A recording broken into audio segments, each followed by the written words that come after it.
What is up, Insaners? I am so sorry. I was talking for I think about a minute or so, and I think there was no sound. I hope that you guys can hear me now and can probably see me as well.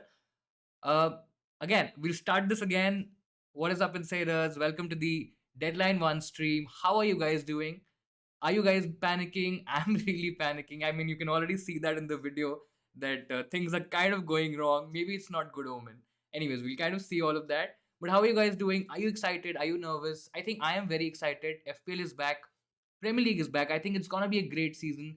It's gonna be a very hectic FPL season as well, and I'm kind of looking forward towards it. Now, last night I was at least kind of in the mix in terms of what team to go for, what players to go for, and I think a lot has changed since that Perisic news. I think if you can see the screen and if you followed my team earlier, we have gone for a couple of changes. We've gone for a couple of different players. I'm not 100% sure that they're gonna bang and they're gonna do really well. I'm assuming that they'll do well, and we'll kind of hope and pray that they do. But I think I'm sure a lot of you would also be kind of confused in terms of which players to go for. If you aren't, guys, I'm glad that you aren't. You guys are at least kind of fixed in terms of what teams, etc. you want to go for. But in any case, we are here for the next couple of hours. Sit tight, grab a cup of coffee. If you want to have beer or you want to have any other drink, just grab that. Sit tight. I think it's going to be a good stream. Make sure that you add whatever questions, whatever comments that you want to check, if you want to ask regarding your team, if you want to get your team rated, or if you just have any comments to share with all of the other people on the stream, please feel free to do that as well. We'll first say hello to everybody and then we'll kind of deep dive into questions. We'll talk about lineups as well, in case if you guys want to know what kind of players are starting. If you have any predictions or if you want me to make any predictions, we'll kind of cover that as well. So we'll start with the stream today. Hello to you, Nigel. Welcome to the stream. All the best to you as well. Super excited, a little bit confused. I mean, I'm not really confused, but I'm really panicking in terms of which players to now kind of lock into my teams, because if you follow content, maybe on Instagram, maybe you've been watching YouTube videos, maybe you are following certain channels on Twitter, there's a lot of noise all of a sudden in terms of people changing their teams, people having second thoughts about certain players, etc. So I think better to kind of avoid all that noise and just play your own game, just to kind of see what you want to do, maybe both short term and long term, and then take those calls and not really get influenced by anybody else, right? Because it's ultimately your team. At the end of the day, you should be happy with whatever you're doing. Hello to you, Vaibhav. And he's in fact a very good friend, a really nice friend, and he's probably coming on the stream for the first time. So welcome on the stream. Hi, Brian. Hello to you. Thinking about eight mids again. I think I'm also thinking about eight mids. I'm not really sure which ones to kind of I know which ones to eliminate, but I'm not really sure which one's probably the best option right now. Of course, I have my thoughts, I have my thinking in terms of which players could be the best option, and I've gone for one because I feel that's probably the right way to go. But I think it's quite close in terms of which options you can go for, because you have the likes of Saka, you have the likes of Mount, which I've gone for. Then you have the City mids and all of those other options like Kulusevski, even a Madison, for example. So there are definitely options, and I think getting onto the right one early on, and then kind of taking your decisions in terms of whether you want to keep them, whether you want to change them. I think that's going to be very crucial, and that's probably going to define your FPL season. I mean, not define the entire season, but at least start in terms of what you might have. Um, Nigel, I think the sound is fixed now. I hope it's fixed. And yeah, I think that was me being probably very nervous about my team and about the stream in any way. Um, Thank you so much, guy. Thanks for the comment. Why not Trippier over Gabriel? I think the idea here is to look at a little bit long term. I know I've gotten this question a lot since I posted my team. I got a lot of DMs from people saying that why aren't you going for a Trippier, maybe even a Cash or a Dean, for example. I think when I'm looking at this position in particular, and even my team in particular, of course, I'm not saying that I've already planned for the next 8 to 10 game weeks. Of course, I haven't, because we don't know what's going to happen there. I mean, there are chances that you can still plan a little bit in terms of your macro strategy, but I think a lot could change in terms of what can happen. So I think if I'm looking at a slightly long term, Arsenal have really good fixtures. Now my dilemma was to either go for a Ramsdale and maybe a 4.5 million defender option. And when we talk about 4.5 million defenders, I don't think so they are a lot of great options out there. I mean, yes, you have somebody like a White from Arsenal itself. You maybe have, one of the Wolves defenders, but again, we don't know which ones are going to probably be a little bit more nailed at the start. I mean, we are expecting the likes of Johnny and Aid Nuri to start, but are they going to retain their place in the squad? I'm not really sure.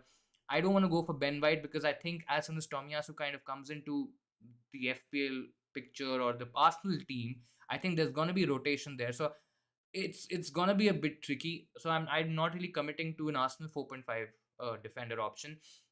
I was very confident about Dunk, and I spoke about him in my earlier streams and on the Instagram post as well, which we did for budget 4.5 million defender options. But now with Cucurella going to Chelsea, which I mean, it's been absolutely crazy. Sometimes, like the first post, of course, he was going. Fabrizio had posted, "Here we go."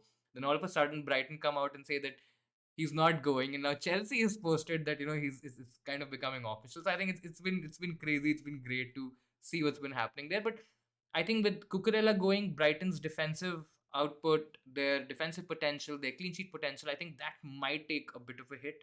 So I'm not again very sure there. So I think the overall consensus in my head was that the combination of a Raya plus a 5 million defender, because I have options in that 5 million price bracket, right?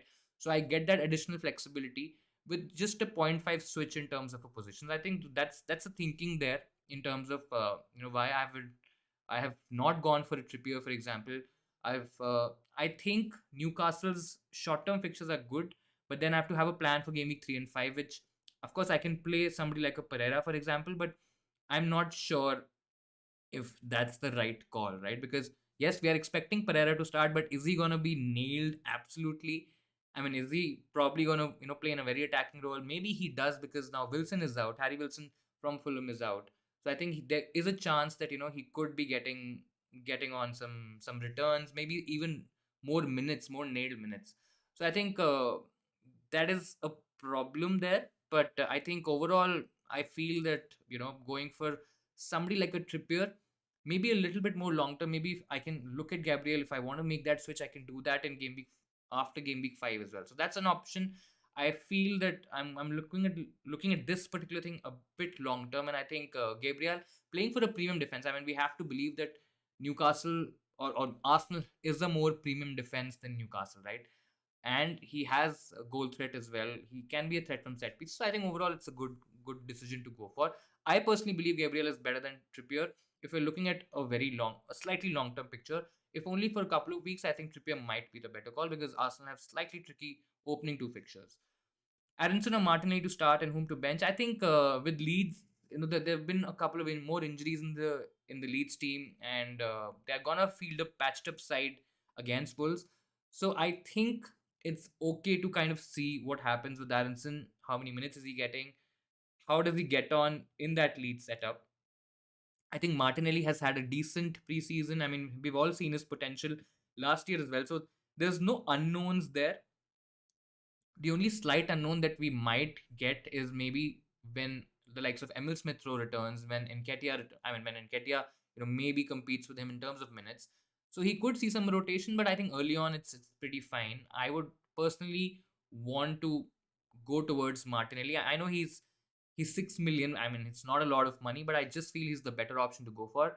Again, he's playing for a premium team. I think Arsenal is going to do well in attack. They have Jesus, Saka, and Martinelli. All three of them have done really well. So I think Martinelli is one to go for. Well, thank you so much for the super chat. Really, really appreciate it. In fact, this is our first super chat on the channel. So thank you so much for that. Guys, in case if you want to show your support to our channel, you can also send us a super chat. That'll be really, really appreciated. Do you think Doherty is nailed after he's back fit? I think after he's fit, or when till the time he doesn't get to a point where he's match fit and he's getting regular minutes, I think he'll probably have sub appearances. Maybe he gets on, maybe he starts the game and plays for about 60, 70 minutes. I mean, that's absolutely a possibility. But I genuinely think that once he's kind of match fit and he's getting to those 90 minutes, I think he's going to be at least nailed to start games. Yes, with the 5 substitution role, he might not end up playing 90 minutes, and especially when he's coming from a long term injury and all of that stuff. But I think Doherty, I mean, the class that he shows in terms of attacking output, the thing that he, that he possesses is much more or much better than what any Tottenham wingback has right now, right? So I don't see there's a lot of competition there, but I generally feel that Doherty, if he's getting towards that match fitness, I think he's gonna be a nailed player. Opinions on Pope, I went with him over Ramsdale because of clean sheet concerns. I mean, honestly, I'm not even very sure about Newcastle's defense. I mean, I think they still are a much better defense than a lot of other teams. I think they're probably going to be maybe top six. I mean, not top six, maybe top eight, top 10 sort of a defense. I genuinely feel that. But yeah, I mean, we've seen that Pope has the potential to make saves, but I just feel Ramsdale is just more value because I trust the Arsenal defense a little bit more than what I've been trusting or what I've been seeing in terms of Newcastle. I know Newcastle have made some signings. I know could be more people coming into the Newcastle team, maybe strengthening their defense as well. I just feel clean sheet potential wise, I feel Arsenal is probably better. And goalkeeper is somebody that you don't really look at very short term, right? Of course, unless you're really going for a wild card in game week 3 or maybe even game week 2 where you've really messed up your team in game week 1, goalkeeper is generally a position you would want to keep for a little bit longer, right? So keeping that logic in mind, I think when we look at long term fixtures, I think Arsenal has really good fixtures. There is clean sheet potential. We know that they tend to concede a lot of shots on goal, and because of that, I think Ramsdale can get save points. So I'm not very worried. I think Ramsdale is still the most value option in that 5 million price category. I think Pope, considering that he's playing for Newcastle, I know that they could be better in terms of defense this season, but I just feel that clean sheet potential might be a lot lesser for Pope. With City mid, Grealish, Mahrez, Foden, am I, as I'm going without Haaland? I mean, first of all, going without Haaland is a huge risk because his ownership is already very high. I mean, even if we don't have that ownership conversation, I think going without him for game week 1 still could be okay because it's West Ham, so it's gonna be a tricky fixture. I mean, there are chances that Haaland could still score a brace and we'll go absolutely crazy. I mean, that could absolutely happen. But I just feel you can. I mean, unless you've made up your mind that you want to go Kane and then you want to switch for Haaland and all that stuff. I think if you're looking at a City mid right now, in terms of whatever we've seen, Grealish and Mahrez got more minutes in preseason. I generally feel that Grealish looks nailed at least on that left hand side, and because Foden can play on both sides. I mean, he can play on the left, he can also play on the right. So there is versatility there, and I think Pep would want to use that. Mahrez hasn't really looked that great. I know he's gotten a lot of minutes, at least in the preseason, but he's not really done anything with those minutes. So I generally feel that if you're looking at slightly long term, I think Foden's probably going to be a nailed pick. Now, whether he plays on the left, whether he plays on the right, I mean, that is, of course, debatable because we also have Alvarez in the picture. I mean, I know not a lot of people are talking about him because he's listed as a forward, right? And of course, he's a bit of an unknown commodity, especially from an FPL perspective. But I think if you're going for one right now, I think Foden might not start game week 1, but there are high chances that he would be more nailed than somebody like Grealish or maybe even Mahrez, for example, right? So if you're looking at long term, maybe if you want to target that game week 2 fixture, one strategy is that you probably don't go for anyone right now. You see what happens in game week 1, what is Pep lining up with, and then you target that Bournemouth fixture. The other thing is that you go a little blind. I mean, you have that leap of faith where you're targeting a City mid, expecting him to start.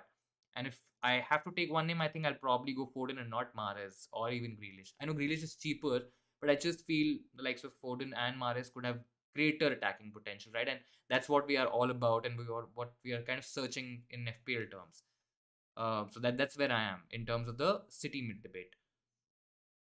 I made a few changes to my draft. So we'll check up your draft. It's Ramsdale, Trent, Cancelo, James, Shar. Your midfield is Salah, Saka, Coutinho. You have Neto as well, Haaland, Jesus. In subs, you have Ward, Pereira, Williams, and Taylor, which is, I think, a pretty standard uh, bench. Thinking whether Shar is a genuine option, I don't think so. I mean, that's the only concern that I have with this team. I think there could be better options than Shar. I mean, you don't really have to go there. You can, of course, I would not recommend to downgrade to a 4 million option because you already have Nico Williams. But I just feel that you can get someone better than Shar. I mean, I know Leicester players aren't really an option right now, but they could be if you want. because you have Ramsdale, I would not suggest White as well.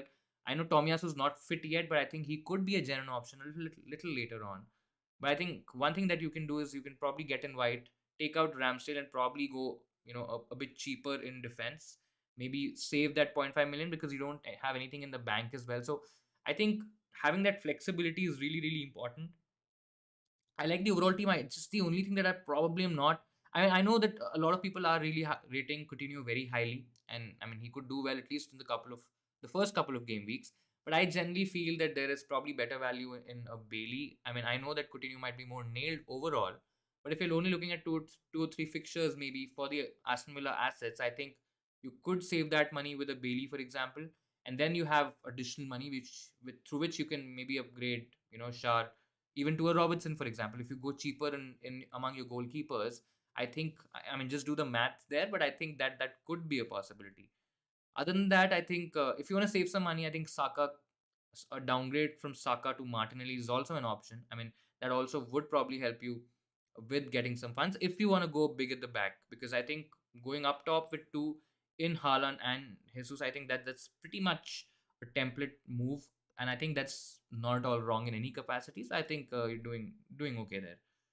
Mendy, Gazaniga, Walker, Trent Robertson, Reese, Nico Williams, Rashford, Bailey, Pereira, Son, Salah, Wilson, Jesus, Planch. I mean, a couple of picks that I'm not very confident about. Wilson is in fact.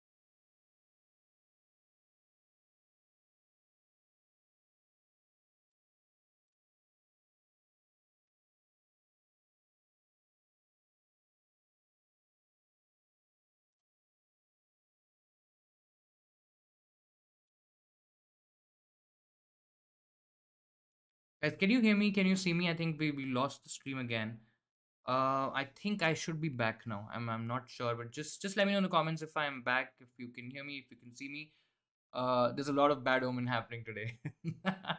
I just hope it doesn't really affect our FPL season. But anyways, we'll get back to I don't know where you guys lost me, but I think I was talking about Siddhant's team where I was discussing that Wilson is a decent option, a decent differential to go for. I think you could get some value from Wilson. I know he's of course you're probably not going to captain him, but I think not a lot of people are going for Wilson, right? But traditionally, what we've seen from Wilson, I think he starts the season really well.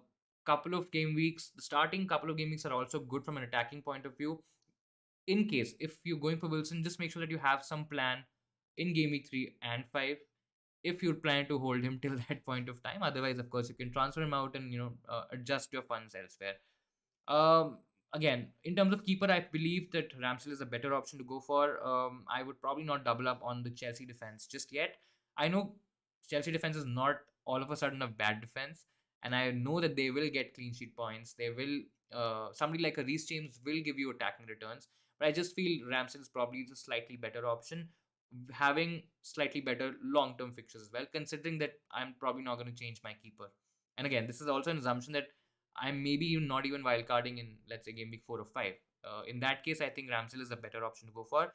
In terms of your 4 million keeper option, maybe you go with somebody like a Ward, and you save that money. Don't need to invest more than that. In case if you, because right now you don't have a Haaland or maybe a spot for a Haaland or a Kane, so just make sure that you make your calculations, or you make your arrangements in such a way where if at all you want to bring a Haaland or a Kane in your team, I mean, you can do that by adjusting some funds, because right now you have Son in your team, right? So other than that, I think it's a good team. It's slightly differential. I'm not very sure about Rashford's FPL potential just yet. I think I would want to see Man United for at least a couple of game weeks before taking any kind of call on them, because I know there's news that Martial is not going to play. Sancho could be a great differential option, could be a great FPL option in general this season, but I mean, we're backing up a player who didn't do anything last season. I know there are a lot of caveats in that. There's a lot of the whole situation, in fact, is very different. So I know Rashford could do really well, but I just feel I would probably not want to go with him at least at the start. I mean, I can probably choose him a little later or take him a little later, but I would just want to give myself or back myself with some data, with some eye test, and then take that call. Rest, I think it's a decent team. Pope, Trent, Robertson, Cancelo, Trippier, Saka, Salah, Neto. Bailey, Jesus, Kane bench as the normal cheap bench. I think it's a good team. I like Trent Robertson. Tinselo is a must. The only, and I think it's pretty similar to my team. Of course, I don't have Saka. I have Mount. I don't have Neto. I have Bailey. I think those are the only major differences. And of course, I have Haaland because I want to save that transfer. But if you're okay making that transfer in game week 2, or if at all you don't want to make that transfer, I mean, that's also a possibility. I think it's absolutely fine. Again, have a plan for Trippier for game week 3 or 5. Maybe if you want to take him out, you take him out at that point of time. But I think overall the team looks pretty okay. Rashford plus Pereira, which who's a sub, or Bailey plus Neto. I mean, you're gonna have a tough time rotating between Bailey and Neto. I mean, I know Neto has good fixtures generally, but that's 10.5 million on the bench. I know. I think Rashford is 6 or 6.5. I'm not very sure. But I mean, money is not a huge issue. But yeah, Bailey plus Neto could be good because the first couple of fixtures maybe you play Bailey and then you get on Neto. But then again, if you're going for both, have again a plan to maybe move one, maybe even move both of them. Considering that, let's say if Bailey loses his place, right? Of course, your argument could be that you can play Neto, but if Neto also isn't doing anything, or I mean, I think that he's gonna start. But let's say if he doesn't do anything from an attacking potential, maybe you want to change that pick. So have a plan ready to remove both. Maybe get some funds out of your defense if you're going a little heavy in terms of your defense. I would not suggest to probably downgrade a Kane or a Haaland because I think the fixture there, both of them are really good options. You can go with one, you can switch between both, but just give that flexibility to yourself to take that call. So I think other than that, I think Bailey plus Neto should be okay. But if you because I'm not even sure about Rashford's FPL potential. Bailey and Neto also could just blank all the time and not give us anything. But I think Bailey plus Neto should be okay. Do you prefer Ramsdale, Martinelli, Neto, or Sanchez, Bailey, or Saka, or another 8 million? So we have Ramsdale, good option. Martinelli, another good option. Neto, who is okay. I mean, I still believe Bailey for at least a couple of weeks could be a better option. Just just not there yet with Neto over the long term fixtures, considering that they've lost Jimenez, considering that Wolves don't really attack a lot. So I'm having a little bit doubts in terms of whether Neto is really that great a pick. Uh, but yeah, Sanchez, Bailey, Saka could be Martinelli, so you could have an argument that you're saving that 2 million there. Ramsey looks like a better pick. And Neto could be okay. So I generally feel, I mean, I know I'm slightly preferring Bailey over Neto right now, but I think when we look at the overall combination, I think Ramsey plus Martinelli, I like the double up. I know a lot of people are kind of getting scared in terms of going for Arsenal triple ups because they feel that early two fixtures are quite tricky. Maybe they get on to the Arsenal defenders at least, or maybe a keeper when they are going for a game week 3 wild card. Maybe they're making moves and making transfers, but I'm okay committing to three Arsenal players, and two of those could be attackers. I mean, in fact, should be attackers because I think triple up on the Arsenal attack is also a bit risky. So I think I like Ramsdale, Martinelli plus Neto. I think it's a good combination. Um, how about Martinez over Ramsdale? Guaranteed clean sheets for the first 2-3 weeks, but I will only do this if you are absolutely 100% sure that you are going for a wild card in game week 4. If not, if let's say you maybe feel that your team is okay, Martinez doesn't really have great fixtures, so you're probably going to lose out points there. And that scenario, I think Ramsdale is a slightly long-term better pick. We know that both keepers generally get save points. I just feel Arsenal has better clean sheet potential. They're a much more premium defense than Aston Villa. Aston Villa, I think they will be playing attacking football. They will be trying to outscore their opponents in most games, and that means that the clean sheet potential might be a lot less. I mean, they might concede more shots. They might end up conceding more goals. So I think Martinez doesn't really look like a great option unless you've locked in yourself for a game week 3 or a game week 4 wildcard. Why no United players in your lineup? I think United, as I said earlier, United is a wait and watch right now. I don't think so. I mean, I really don't think so. There's a lot of merit in going for United players. You could argue your case for a Dallo, for example. You might say that United might have a much stronger defense, much tighter defense this season, and I'm not saying that's probably wrong. I just feel I would want to see them for a couple of weeks, get some understanding in terms of what we are doing, whether we're any good at all or not, and then probably take a call. I would also want to see if Ronaldo is starting. I mean, how is he fitting into the system? If a combination of a trio of Ilanga, Rashford, and Sancho are starting, I would also want to see that. I would want to see what's happening in midfield. So there are a lot of unknowns because of a new manager, because of a new style of play, because of a new structure, because of some signings as well. So there's just a lot going on with United, and I'll probably give myself that opportunity to see them and then take that call. Uh, Fuzzy, Gabriel gang, nice to meet you. I mean, let's just hope Gabriel is the better option. I generally feel that he's probably gonna outscore the likes of Trippier.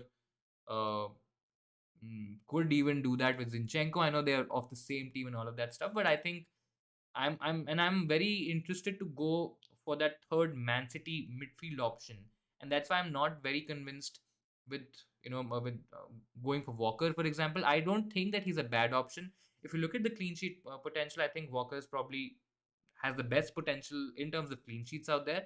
But I just don't see that attacking upside with a Walker, and I feel that I can get that with a Man City mid, right? I know nailing that Man City mid is also very tricky, but I just feel that's probably the right way to go. Rank Neto, Bailey, Rashford. I think it's probably Bailey, Neto, and Rashford for me. Not really confident about what's Rashford gonna do. I know there's a huge hype, but I personally don't believe in that hype right now. I think, as I said, I would want to see Rashford and then probably take a call on his potential.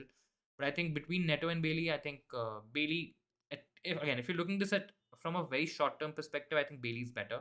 But if you want to hold that move, I mean, if you really, really are looking for a player who you probably don't want to move, which again, I mean, you should not lock yourself to that possibility. But again, if you're thinking that way, then maybe Neto is slightly better. But I just feel with Bailey, I mean, yes, he's 5 million, so there aren't a lot of options to kind of go towards.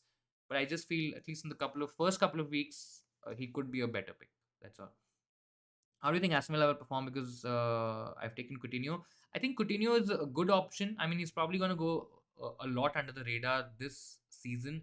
He is at a very tricky price point. If you see his price point at 7 million, there aren't a dearth of options in that 7 million price bracket.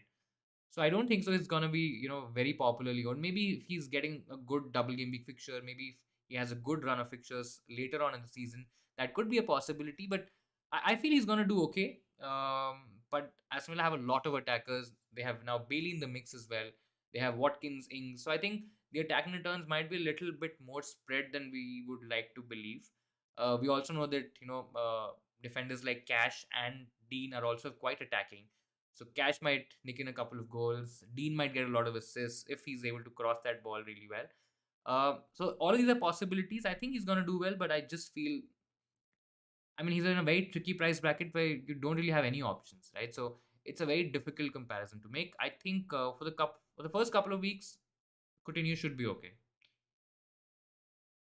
Am I done something? I might have done something right then. Our defense is exactly the same. I mean, uh, I don't know if it's right or wrong, but it's just that we're thinking, similarly. And I just think I feel that Robertson is a better pick than Diaz. I know there's also going to be a huge debate in terms of, you know, uh, is he the better pick?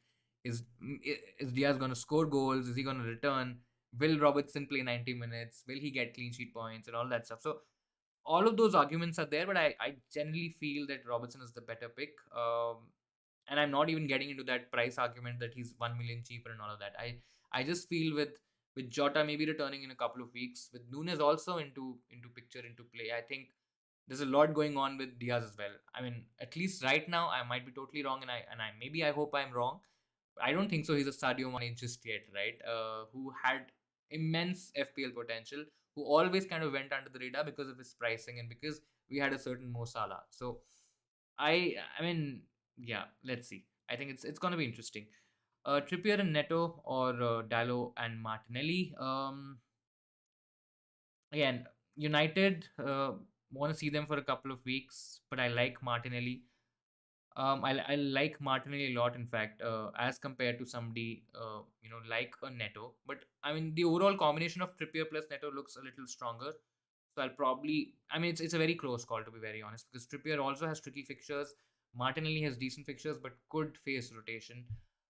It's gonna be close, but I think it's probably just Trippier and Neto, just about it. How do super chats actually work? Is it just highlighting a message, or does it help it? I mean, the super chat, of course, highlights a message. So generally, uh, right now we're still a small channel, but in case if there are a lot of people on, on a particular stream, it might be a bit difficult for a creator or for somebody who's doing the live stream to see all the comments. So I think it really highlights a comment. That is one. Of course, a lot of people are doing this full time. Maybe they are, they're trying to a certain profession out of it and all that stuff. So I think that really helps them, motivates them, that whatever they're doing, their efforts are appreciated on the channel and people are actually liking it, right? Because if people are willing to do something like this, I mean, they would definitely be hitched to your channel or maybe like your channel, right? So I think that's just how it works. It's always a good feeling. It's always a nice feeling to get super chats because it really motivates you. Of course, I'm not really here to count all of that and get into all of those details, but I think it's just a good feeling. That's all. Um, hey Shan, absolutely no problem. You're not late. I think it's still a long stream to go. We will be here at least till 11, if not more. So I think you're right in time. So excited. FPL is back. Also nervous because of the Perisic out news. Yeah, I mean he's not even there in most predicted lineups. So I think if you were going for Perisic now, probably is a good time to maybe not go for him. I've seen teams where people were going for Perisic and Doherty as well, right? So that was also a bit confusing in terms of why are you going for these two picks where both of them might not start and you might just have nine players playing, considering that you might not even have a proper bench. I mean, I'm not saying that's a possibility, but yeah. Um, Walker or Trippier, very short term. I think the conversation kind of revolves around the question that do you want, first of all, do you have Cancelo and Haaland? If you have both, now the next question is that do you want a third City mid, or do you want to kind of believe that they're probably going to get more clean sheets? And Walker is a great option at 5 million. I mean, don't get me wrong, I don't think so. He's a bad option, but personally for me, I like to attack the game week a little bit more, and I feel that going for a City mid, however confusing it is, I think it still is the better option to go for.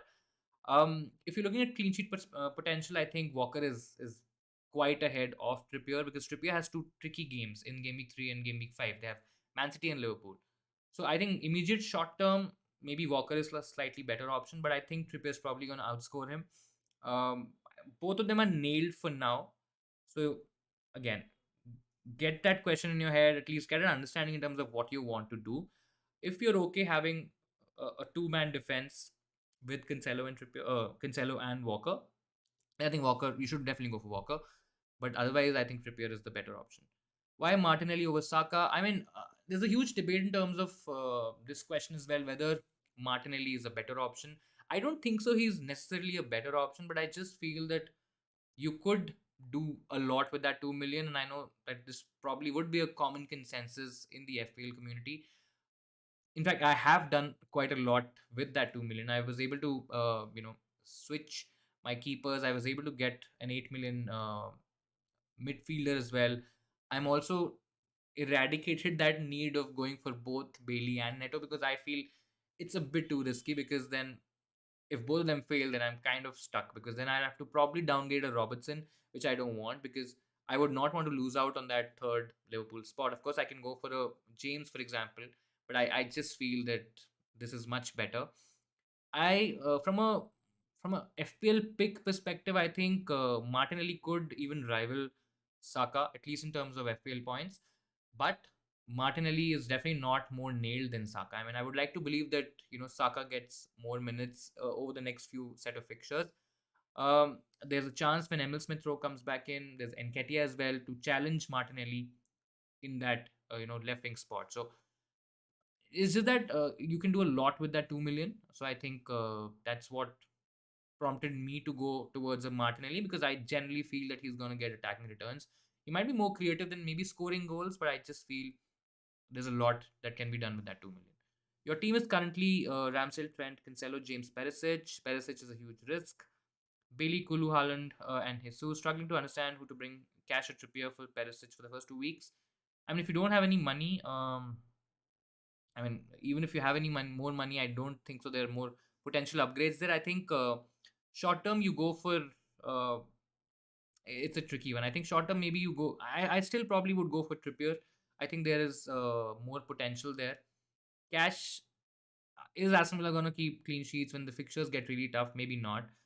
If it's very, I mean, if it's only for 2 weeks, then maybe I would say just about cash. But I would like to believe that I would want to keep this pick a little bit longer, because it might even take a couple of weeks for us to understand what's happening with teams, right?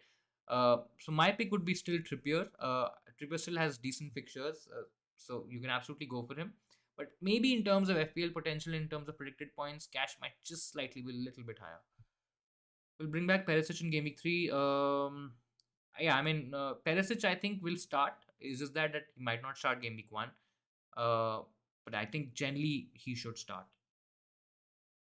Currently have point 0.5 after downgrading Perisic. I mean, yeah, I think 1 million is good enough money as well to make more decisions, take more calls, get more understanding of games, and then, go for your further moves, or future game weeks. Um, What about Reece James? Also United players, Dallo, Rashford, Sancho. Please let me know your thoughts. I think Reece James is a good pick. I know that Chelsea have signed Cucurella, so a lot of you might be thinking that James might shift to right centre back. James or Cucurella might, compete with James. I generally don't think so. Yes, there could still be a chance that Cucurella maybe plays as a centre back or could give competition to Chilwell. I don't think so that competition is gonna be with Reece James directly. I think James is pretty much nailed. So if he can maintain and manage his fitness, I think he's going to be a great option.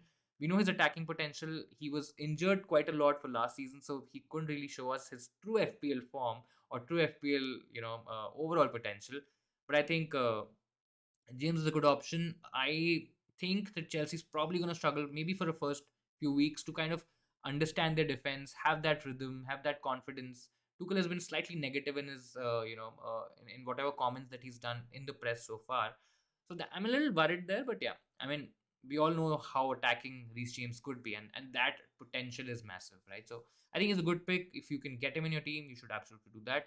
Dallo, Rashford, Sancho, all of them, as I said earlier, are wait and watch for me. I would want to see them a little bit more. I think Dallo is definitely nailed in that United lineup. I don't think so. There's a chance that Van Bissaka returns into that team at all. Just considering how Dallo plays and how much attacking, how much forward he can go, how much or what is the attacking impetus that he's getting to United, right? That's way more than a Van Bissaka, who's considered as a defensive minded, fullback or a wingback. So yeah, I think Dallo could be an option. But I have to still see how United do, because United still has Harry Maguire. And is Harry Maguire going to start? I think so. Will he let us down? I think so. So yeah, so let's go with that. And I just feel that defense could be is I mean defense is definitely an option, but yeah, I would want to see a bit more. Rashford, Sancho, both again are great options. They're priced a lot lesser than general, so I think you could be having some gems who are going under the radar, and you can maybe benefit from them. But again, right now is just a wait and watch. We'll see if they could become options, which they can. But yeah, right now I'm not really considering them in my thoughts. Not been this nervous for Game Week 1 over 4 years. Still having a few second thoughts. I am still having a few second thoughts. I mean, I'm not. I still have 0.5 million in the bank. I can still do Ramsdale and then maybe do a Trippier, and that's still definitely entering my mind. But yeah, still having second thoughts, and I think it's absolutely fine. That's what FPL is. That's what FPL does to you. If you are very comfortable, very confident, maybe you're not playing FPL in the right way, right? So yeah, if Shah is a guaranteed starter, I think I'll go with him at least for first 3 game weeks. I mean, I think that he's gonna start games, but I just feel there are better options out there. Um, Coutinho, you can downgrade Coutinho and upgrade Shah to somebody else. Going with that logic, I just feel there are better options. I probably still won't go for Shah. Why are you going for Raya plus Ward instead of Sanchez plus Ward? So yeah, Savio, this was my thinking as well. I know that they rotate well. I mean, when we talk about Sanchez and Raya, they have a good rotation in terms of targeting the easier fixture for the better keeper, or for whatever keeper option you're going for. I mean, that's a possibility, but I just feel with a couple of players now gone, Bissouma has also left. Now Cucurella has also left. I just feel defensively they could be a little bit weak, and it's just because of that. I believe that somebody like a Raya might have slightly better clean sheet potential. I might be wrong right now at the moment, but we know that Raya makes a lot of saves. Now, is that going to be a possibility? Because Brentford could also switch to a different system than last season. Maybe, maybe not. But I think fixtures are there for Raya to do well, and I just feel that it was Sanchez before that Cucurella signing. It might just be a little bit dodgy, a little bit over the place in terms of defense, and then that's the only reason that I'm probably going for Raya. I'm not going for Sanchez. Martinelli or Bruno from Newcastle. I got Saka and Jesus too. I would not want to triple up on the Arsenal attack. I think going for Saka, going for Jesus, I think it's pretty much good enough. You don't want more trouble. Considering if Arsenal, don't score in a particular game, all of them blank, that's going to be really really bad for your rank, won't it be? Right. So yeah, just maybe don't take that chance, take that risk, and spread your risk in other areas of the pitch, and let's just hope for the best. Bailey and James with the Leicester keepers, or Bailey and James with the Leicester keepers, or Neto and 5 million defender, and then use the extra zero point 0.5 to upgrade Iverson to Sanchez. Um, I think I'm okay doing the second move. Personally, I'm not too bullish on the Leicester keepers. I know there's a lot of debate, a lot of conversations that both of them are 4 million. At least one of them will start. Leicester doesn't have any money. They're probably not going to sign a new keeper. All of this might be true. And from whatever comments we've heard from Brendan Rodgers, I think Ward is the one who start or who will start at least in the beginning for Leicester. But yeah, I mean, is just that you'll be targeting the Leicester defense every week. So I mean, I know from a points perspective, this looks really nice, really appealing. But when we see the overall picture, right, we see that you will be having a Leicester defense or a Leicester keeper for all weeks, right? They don't really have great fixtures in the beginning, so that's one issue. They're probably not even going to keep a lot of clean sheets, right? Because they were, I think, the third or the fourth worst defense in terms of expected goals conceded last season, right? And that really shows you a lot in terms of what to expect. I know things could be different because maybe they don't have any Europe this season. They probably would be a little bit more focused in the Premier League. The squad is going to be a bit more settled. They've already started getting injuries. I mean, Pereira is already injured for a long term.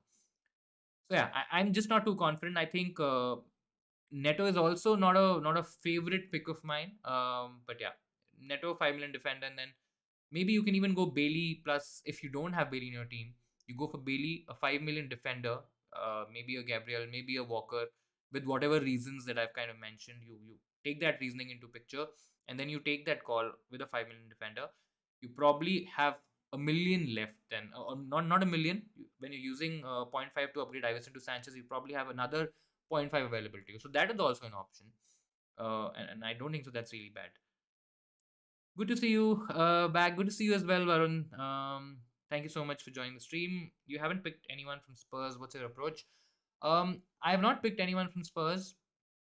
I wanted to. I'm not saying that I didn't want to, but I just feel I know a lot of people told me, and there were a lot of heated comments, etc. That people were saying that why aren't you going for Kane? Kane is such a great option for Game Week 1. I just feel with there could be a lot of uncertainty, from Game Week 1 onwards. We've not, it's a new season, a lot is changing. The five substitution rule is coming in. Certain teams are changing structure. So there would be maybe certain players who do better, and we haven't really even spoken about them. So to jump onto bandwagons, to jump onto certain players who might change in price, and that's the reason I also have zero point 0.5 million in the bank, because I just feel it gives me a little bit more flexibility in terms of having some additional funds, especially when price rises are happening, right? An 8 million defender might just be 8.1, might be 8.2, and if I don't have any money, I might not be able to get that midfielder, sorry, not defender, but midfielder, because his price has now increased, right? So it's a tricky thing to kind of understand and kind of plan towards. But I feel that Kulusevski, I would really want to go for a Perisic, for example, and I was on Perisic, but it's just the uncertainty with him not starting Game Week 1, maybe even Game Week 2. I think that really puts me off of him. I would still have him or I will at least make some arrangements in terms of getting him back into my team. And I'm definitely looking at him as an option. In terms of Kane and Son, I mean their ownership is not really that high. So I know it might sound a little defensive, but I think going a bit template in the beginning is absolutely fine. I'm not saying that Kane and Son are not going to do well. They have a tricky fixture against us against Chelsea in game week 2, and I think yes, game week 1 is a good, I mean, good place to have a Tottenham player, but I'm okay because I want to save that one transfer, especially with Haaland. I had Kane for most weeks, or at least at the beginning of wherever I was building my team. And I think it's okay to not go for Kane and go directly for Haaland if I was anyways planning to get Haaland for game week 2, and he's also a good captaincy option. So going by that logic, I think it's okay to save a transfer, not make it, get more idea, get more understanding, and maybe in game week 3, I would have two free transfers. And in case if I want to shift some funds around, if I want to make some changes, with already having some funds with me, I think I can kind of sort of play a small wild card of sorts, right? So going by that logic, I think it's okay to not go for a Tottenham player just yet. I mean, it's the first game week of the season. FPL is not lost in game week 1, so I will take that chance and I will back my gut. Mm, we'll go with the next question. Gabriel or James? What about Cash? I mean, James is definitely a better option. I know he's 1 million more, but his attacking potential is massive. So I don't think so. There's a conversation there.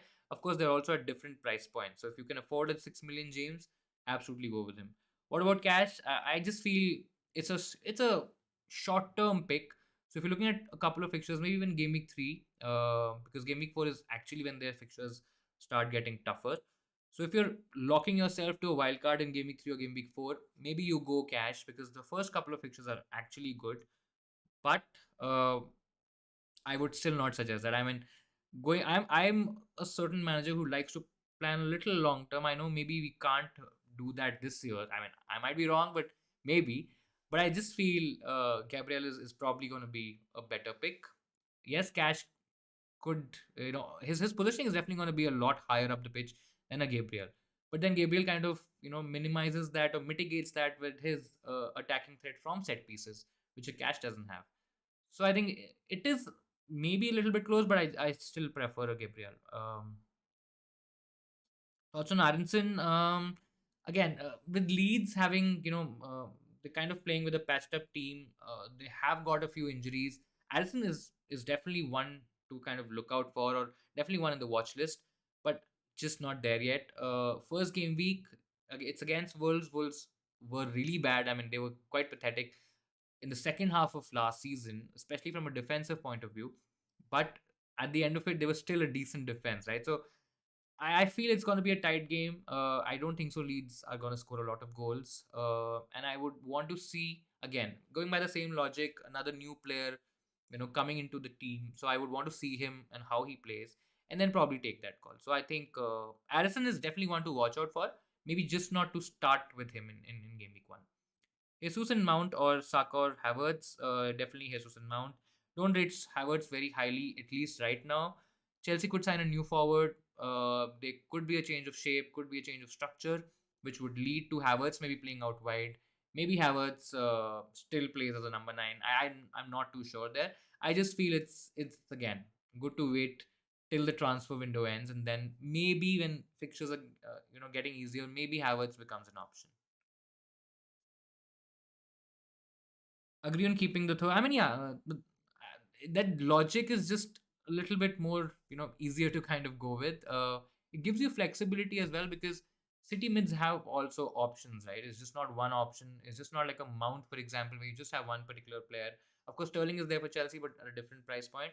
But Man City gives you that flexibility. So I think it's just a more attacking, thought, a more attacking strategy. Walker, I personally don't see Walker giving a lot of assists and getting a lot of attacking returns. I just don't think so. He makes a lot of attacking runs, forward runs, but the potential is not there. So I think, yeah, definitely a sane thought at least. Why Planch aren't there starting 4.5 forwards? I mean, I I might have missed something, but if you have any 4.5 playing forwards who would definitely play, maybe let me know or let us know in the comments as well. I'm hardly going to rely on that particular spot, so it's okay. I think Planch could get minutes. I know he probably won't be getting minutes because they already have Mateta, Edward, and the other players as well. Even Zaha can play as a forward for Crystal Palace. But yeah, I mean, if you have any options, do let me know in the chat. Zinchenko, Saint Max, Saka, or Dallo, Martinelli. Saka, I think it's if you don't have Jesus, which is a big risk, then I think doubling up with Martinelli and Saka is okay. And Dallo is, I mean, yes, Zinchenko might get more clean sheets. Right now, we don't know that. But in terms of attacking threat, I know a lot of people keep talking about Dallo having a lot of attacking threat, but his numbers are horrendous, right, from last season. So I don't know where the attacking threat is kind of coming from. It's more of a myth or a more of a hype created just in terms of how he positions himself on the pitch and what he's doing on the pitch, right? So yeah, I still feel Dallo, Martinelli, Saka could be the better option.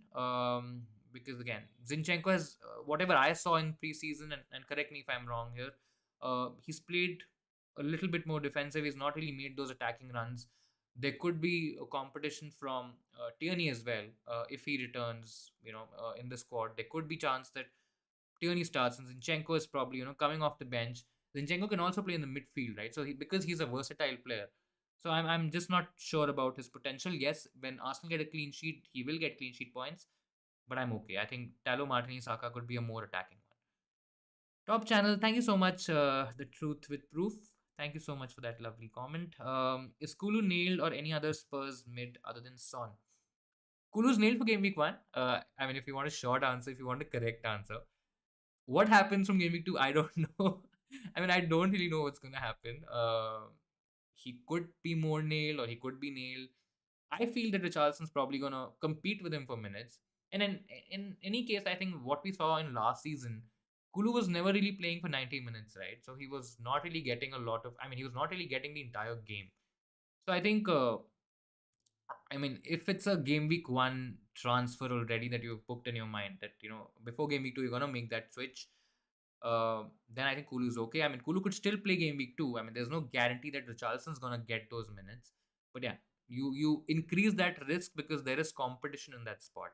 Whereas somebody like a Saka, maybe a Mount, even a Madison, for example, I mean, there could be options which are a lot more nailed. Even a Diaz, for example, right?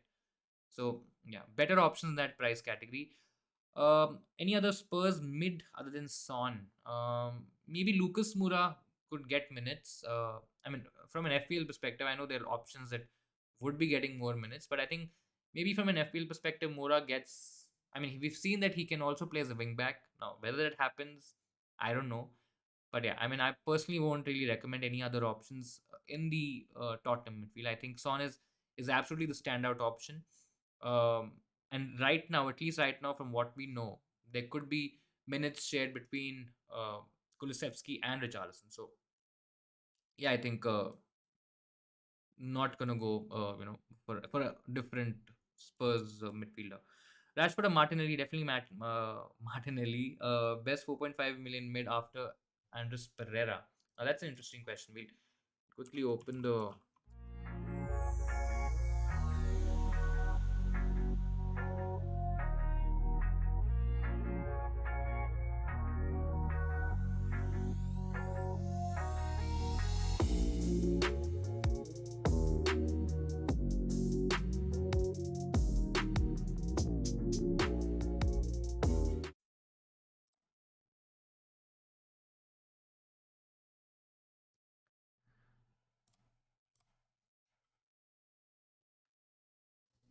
Yeah, so we were talking about 4.5 million midfield options, right? I think Pereira, of course, is the most nailed, but I think Colbeck could also be a good option to go for. I think he's going to be nailed in that Forest lineup. I don't think so. I mean, he could share minutes. There's Da Silva as well from Brentford. I think he could also be nailed. So there are options in that price category, but I just feel Pereira with the attacking potential. I mean, we've not really seen a lot of it in Man United, but I think playing for a smaller team, playing for Fulham, 4.5 million for an attacking, maybe a number 10 for Fulham as well, who could get more minutes, who could even have a lot more attacking impetus. especially with Wilson out now. I think that's a really really important asterisk or a a thing to consider. I just feel he's outrightly the best option to go for, and he is at a price point where you can just stick him on the bench.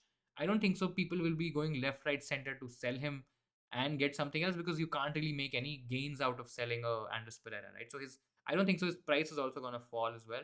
I think he's still probably the most sorted option in that 4.5 million category. Um, Ramsdale, Trent, Cancelo, Robbo, Trippier, Salah, Martinelli, Bailey, Haaland, Jesus. I think it's a good option, good team. I would probably not make any changes. I think it's pretty good. Teamed in Ramsdale, Trent, Cancelo, James, Trippier, Salah, Kulu, Bailey, Martinelli, Haaland, Jesus. I like the team overall. Just not sure about Kulusevski. For 1 week, it's fine, but then just make a plan for him. That's all. No, I'm okay with Kulusevski for 1 week. I'm bullish on him for 1 week. That's it's definitely there. Um, Thank you so much, Nigel, for sending the super chat. And yeah, really, really, of course, really makes my day and helps me sleep well at night. So thank you so much. Give your FPL code. I think you can see the leak code on the screen right now. So yeah, just see that and join it. I think it's OK58G8 if I'm not wrong. Let me just quickly check here as well.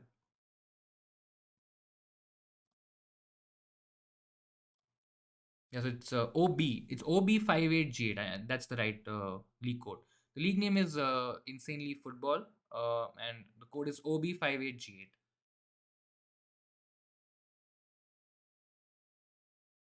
I hope you're doing well too, Lewis. Was wondering if I should go for Dean or Cash for 5 million. I think Dean is the better option.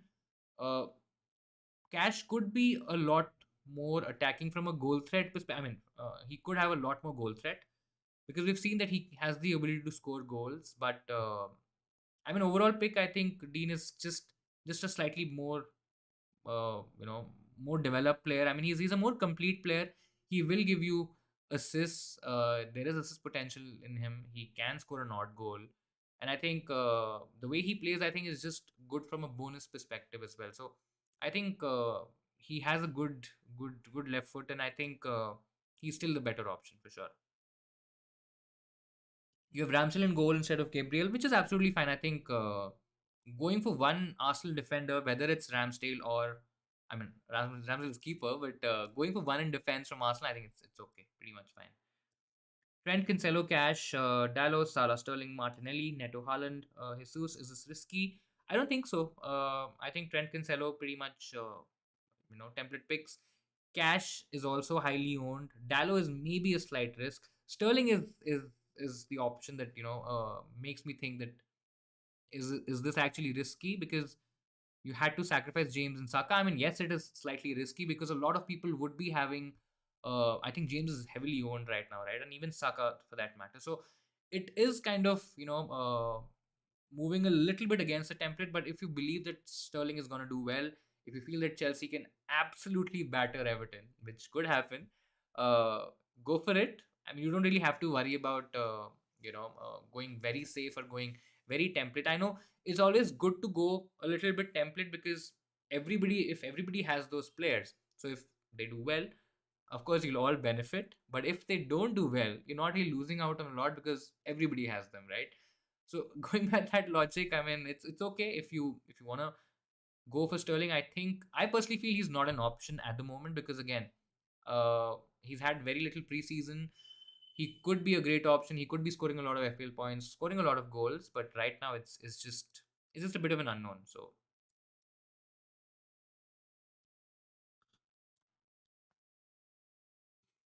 um I'm good, Shivam. I hope you're doing well as well. I hope you're fine. All the best for your season as well. Let's just have a great one together. Walker or Gabriel? Gabriel again. The same conversation. If you have that question in mind, think about if you want a city mid or if you want to have that third spot open, because if you're committing to Walker, you might not be able to get a City mid if you already have a Cancelo and a Haaland in play, right? But yeah, he's not a bad option. He's in isolation, he's still a good option, but overall, I just feel Gabriel is probably the better pick to go for, considering that he also has attacking threat from set pieces. He can score goals, which maybe a Walker is not likely to do, right? Edison or Ramsdale. Ramsdale is high value. I think he's the better option. Again, do you want to commit to that third spot, maybe even the second spot for Edison? I just feel there's not enough upside with Edison, because with Edison you're not really going to get a lot of saves. Man City hardly concede any shots on goal, so he's not going to get a lot of save points. He's probably a 2 pointer or a 6 pointer for most weeks, and I think Ramsdale could give you a lot more in slightly lesser price. Are there any Man United picks? I mean, none in my team. I'm not going for one. If you want to go for one right now, maybe Dallo is an option. But personally, for me, I don't really. I'm not very bullish on United just yet. I want to see them and then take a call. Hey Ansh, welcome on the stream. Hello to you. Thank you so much. I know we've been working behind the scenes a lot, and I hope that you guys have been liking the content and whatever we've been putting out. A huge shout out to Mrs. Insanely Football. She's been doing all these amazing graphics, amazing visuals, and all the nice fancy stuff that you see on the screen. Haircut looks good as well. I've found a new salon, so yeah. I mean, I hope that's working out. Um, just saw the news that Ward is not fit to play, so Iverson will probably start. I mean, yeah. I've not read anything yet, but we'll quickly check.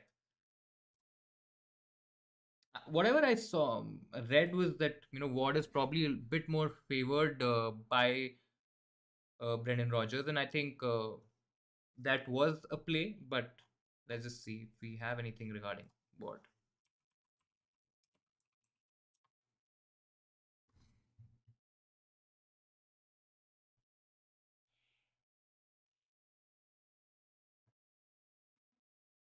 Yeah, I mean, there could be a chance that he's only resumed light training since picking up a knock for Wales in June. Yeah, Iverson could still be a shout, but I mean it's very tricky, right? So you probably don't go for both of them. If you want to go for one of them, maybe I still believe Ward is probably the better pick to go for.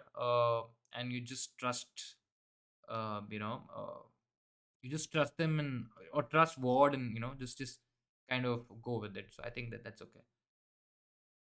Your aim for the season, mine is top 50K. I mean, I'm not channeling myself to a top 10K, top 50K. I'm not really categorizing those ranks, because once you get into that zone, I think it's very difficult to get out of it. Because last season I was very hell bent on the fact that I want to finish top 10K, because the season prior to that I was 16K, right, and that was my best finish. I've only been playing FPL for the last 4 or 5 years, and only been playing it very seriously over the past 2 odd years, maybe 2.5 years, right? So yeah, I wanted to finish into that top 10K. I was in that top 10K for a lot of the season, in and around, and then at the end I completely lost the plot, right? And that kind of took a toll. So I'm not really going with any expectations, or maybe an objective in the beginning. Of course, a good rank would be amazing, but I want to enjoy FPL. I want to create content for you guys. I want to help a lot of people in this space. So not going in there with the rank, but yeah, I mean, if I get top 10K, 1K, it's gonna be absolutely crazy, right? So let's see. Um, is it better to have Diaz or Saka, and is it worth downgrading a 8 million forward to move up to Robertson? I mean, I think it's um if you already if you're trying to get Robertson, I think he's still the better option to go for. I've mentioned my reasons. If you want to listen to a more detailed explanation, I'm probably not going to do that here, but you can possibly see one of the videos that I just did this morning. It was last minute tips, and I've spoken about Diaz versus Robertson a bit more in length, and you can watch that on the channel, on the Insanely Football channel. I just feel he's the better option to go for, Robertson, and you know uh, you can definitely downgrade an 8 million forward. I mean, is it an 8 million forward or an 8 million midfielder? If it's a forward, then absolutely. I mean, who's the 8 million forward? If it's Jesus, maybe not, because of his high ownership. I think he's gonna be possibly if he scores, maybe gets a brace or something, I think his ownership is even gonna get higher, right? So yeah, I still feel it's better to you know go for Robertson. Um, yeah, and if you're downgrading an 8 million midfielder, I mean that's also okay because you don't really need that spot. I mean it's not a priority or it's not a must have. It's a good to have situation where you can have the flexibility to maybe go for a Man City midfielder later on, maybe switch to a Mount, etc. Maybe get Kulusevski or even Madison from game week 6, right? That flexibility is good to have, but it's not a must to have. And I feel Robertson, that double up with Robertson and Trent, I know not a lot of people are very high on it because they're going for Diaz, the slightly more attacking pick and all of that stuff. But I feel because of his low ownership as well, I think the gains could be a lot higher. Diaz will definitely have some competition, maybe in a couple of weeks, and that just makes Robertson, an even better pick. Do you think Rashford could be a good differential? Yes, he could be a good differential. I'm just not there yet in terms of his potential and what could happen from game week 1. And that's why I don't personally recommend getting Rashford. Having said that, he can still do well in the first game week, and it can probably come back and bite me in the face. But yeah, I mean, Rashford could be a great option in this season. Just not, maybe not for game week 1. I've seen Bakar and Zofar from FPL Wire are going for Perisic and benching them. Makes me think.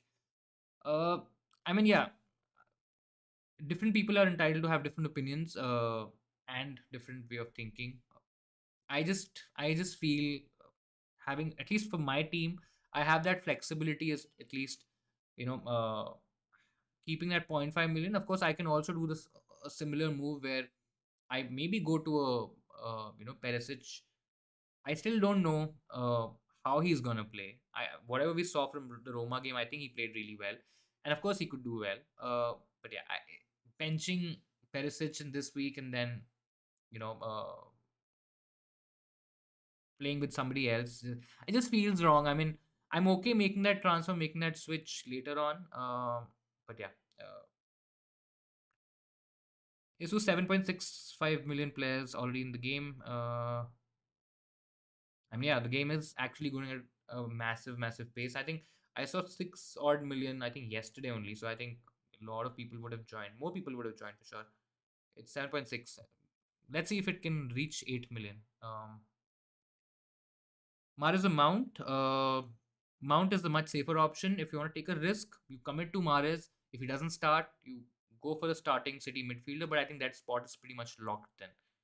But yeah, depends on if you want to play it safe or want to play it a bit risky. Mount definitely the safer option. Sahil, thank you so much. I'm not. I mean, of course, I would love to have more. More people join the community. More Indian people, maybe even creating content. I think it's a great space. I think FPL is growing a lot, and I'm so glad and I'm so thankful to you, all of you guys, for all of your love and support. And I really, really, makes me really happy that I've been able to help you guys in terms of your FPL journey. Maybe I've been able to make it a little bit better. I think waiting for a great season, of course, and I'm sure you'll be with us for the whole season as well. Mahrez or Foden or Sancho? I mean, if I have to rate all three, I think it's probably gonna be Foden, Mahrez, and Sancho right now. Still consider Sancho. I mean, I consider him as an option, but yeah, let's see. Could be a great option. 7.5. I think 7.5, if I'm not wrong, is a very tricky price point as well because you don't really have a lot of options in that price category. So yeah, the new template looks sick. Thank you so much. I'm glad you guys are liking it. Where do you see finishing the season? No offense, but I really see them finishing. I mean, I personally it's too early to say. But I think it's gonna be City and Liverpool for the first two positions.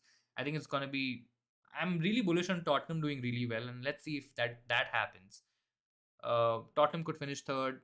Chelsea, if they're not able to, get their defense going without even a number nine, with a proper striker, I think they could struggle with a few injuries here and there. I think what's to say that they might not even finish in the top four. But just based on pure quality, I think it's probably going to be Spurs and Chelsea in third and fourth. Maybe Arsenal again. It's actually quite close. I personally don't see ourselves finishing the top four, to be honest. I think we're still far off. We've become far off from Arsenal. We're still far off from Chelsea. So yeah, we're probably going to finish fifth or sixth. Maybe not seventh, maybe, but yeah. Let's see. Kane Haaland swapping a good idea. It's a fine option to go for. If I mean, it's not the worst option to go for. I mean, it's not a bad option to go for by any means. You can still go for Kane, switch him to Haaland next week. That's absolutely fine. But the only issue that I generally face with this, or I had with this strategy, was that let's say if Kane scores a couple of goals, right, and Haaland blanks.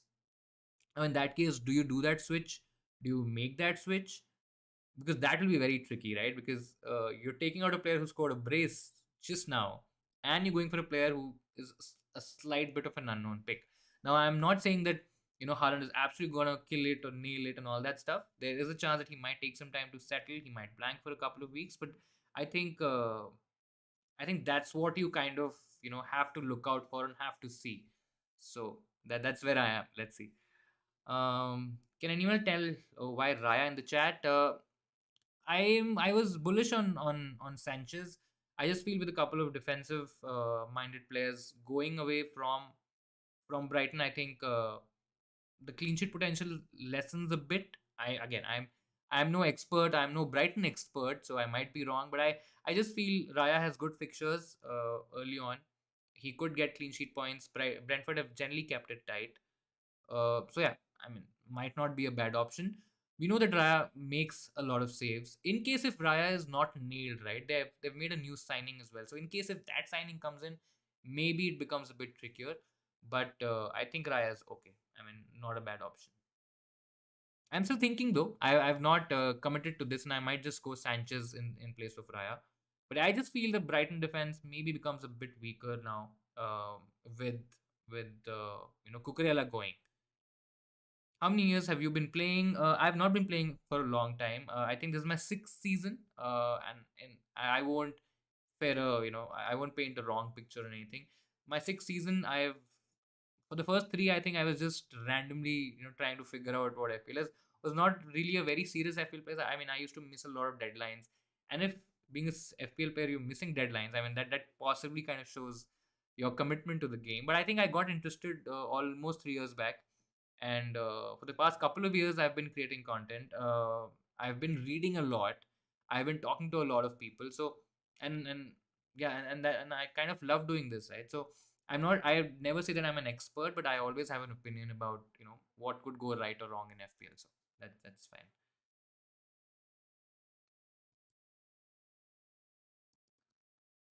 mm,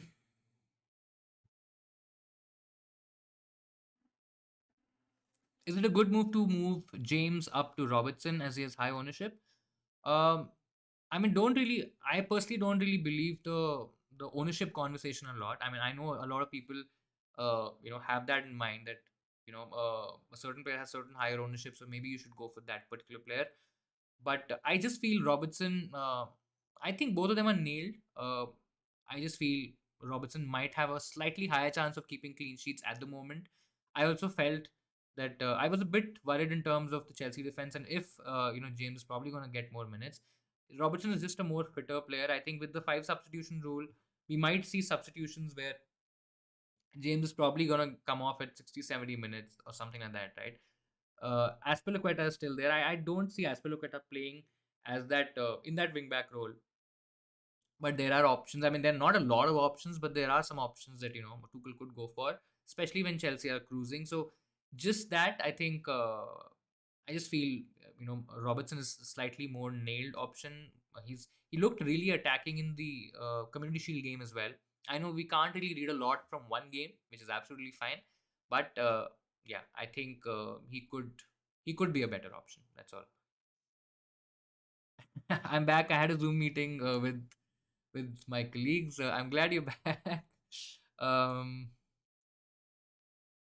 Diaz and Bailey. I'm not really convinced by Rashford yet. I mean, yeah, Trippier plus Rashford. Diaz plus Bailey was the question. Diaz is a Perisic placeholder. Yeah, I mean Diaz plus Bailey. Uh, Not convinced with Rashford, but Trippier is a better option. But I think yeah, Diaz plus Bailey I think will be a better pick. Will be a better combination.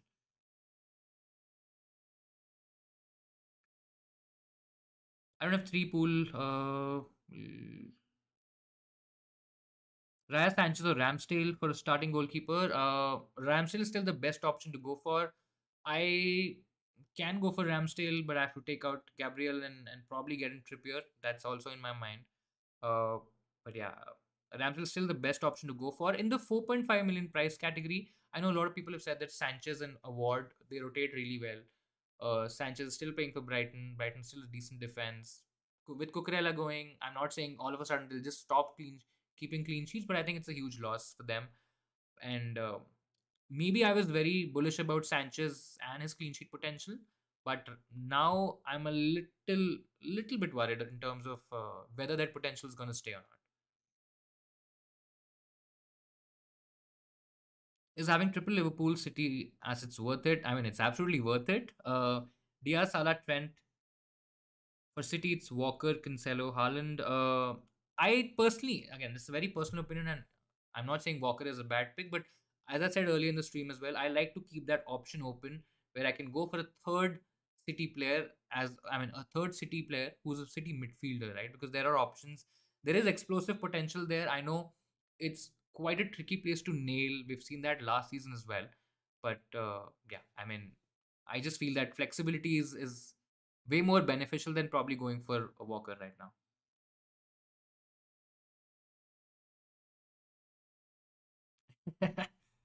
I'm a very practical guy. I think I like to believe that I'm a very practical person in life. And yeah, I've ranted a lot last season when we were speaking about Man United. I mean, most of the conversations kind of went towards Man United in some way or the other. I still don't know how, but I still believe. I mean, we could finish top four, but yeah, I feel that Tottenham and Chelsea, maybe even Arsenal right now are more stronger than us. Let's see what Brentford does this season. Yeah, excited about Brentford as well. How will they kick on without Ericsson? I think that's going to be a huge question. They could have some, hidden gems. They could have some players stepping up. But yeah, I think it's going to be tough. Bench forward by Plange over Taylor. Ownership. I mean, yeah, it is ownership in majority because if people start selling Taylor, I mean, there are chances that he could go down in price. I'm hardly going to depend on this player for to come off from the bench and give me points. It's always going to be, if not Nico Williams and Andres Pereira, if we go for slightly higher priced options, I'm anyways getting some starters there, right? So I just feel I'm not going to depend on this position. I don't really have to, and there's a risk of players like Taylor, for example, who might get minutes, but then again, I mean, they could drop in price. So even Greenwood, for that matter, right? From Leeds United, I think he's also a good option. I mean, who could possibly the only option who could get maybe the most minutes or something like that. But yeah, I just feel 24% ownership for Greenwood. I feel there are chances that he can drop in price.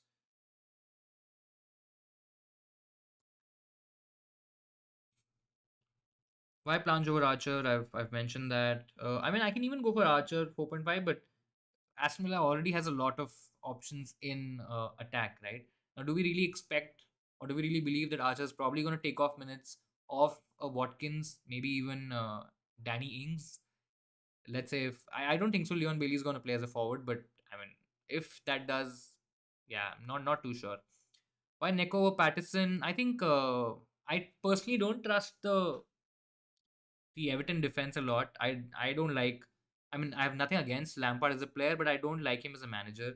I think that combination is still not right. Everton with Lampard, the defense was really bad. I mean, they've been okay at Goodison. They were not really conceding those many goals at Goodison. They were still getting some results, but away from home they were really bad. They were conceding a lot of goals.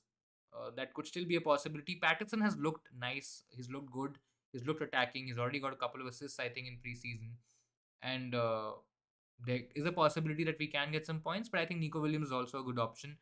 If I had Trippier, I think the Patterson move would have made more sense because I think Trippier and Patterson they rotate really well. especially when Trippier has a couple of tricky fixtures. Otherwise, I mean, yeah, I think Neko Williams is also attacking. I think he's also going to be a starting wing back for Forest, and he just. I mean, I also don't expect Forest to keep a lot of clean sheets, but he just might be slightly better than Patterson, right? Especially when we consider the clean sheet potential. Not confident about Everton at all right now. Why Haaland over Kane? Looking at the long term picture here, uh, don't want to make that move next week, where I would definitely want Haaland against Bournemouth. I mean, it's okay not to have him; it's absolutely fine. But I think a lot of people are going to make that move, and I'm possibly saving myself a transfer, getting some more information, getting some more data, having two free transfers, and then maybe taking a -4 in game week 3. That will kind of give me a mini wildcard of sorts, right? Because by game week 3, we'll have definitely a lot more information.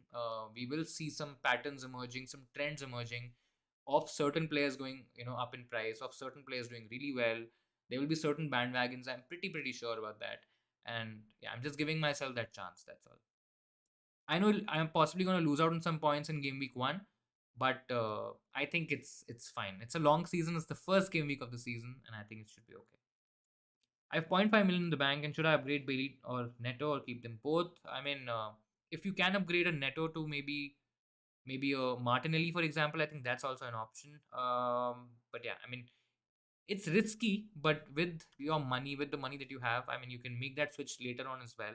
When you combine that with maybe another transfer, and that price difference will probably add up to this 0.5. Yeah, so I think keeping both is okay, at least for the first couple of weeks, and then just see out you know what's happening. And do you really want to make any changes? Because if Neto and Bailey do really well or keep doing well, I mean, I don't think so a lot of people are going to sell them, right?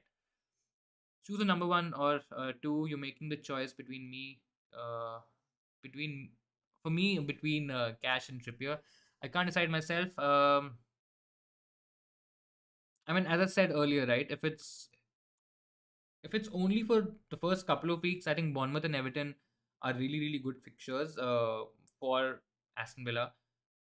Brighton might be a trickier fixture for Newcastle, but they have Forest as well. I just feel Cash might be a slightly better option, at least for the first two.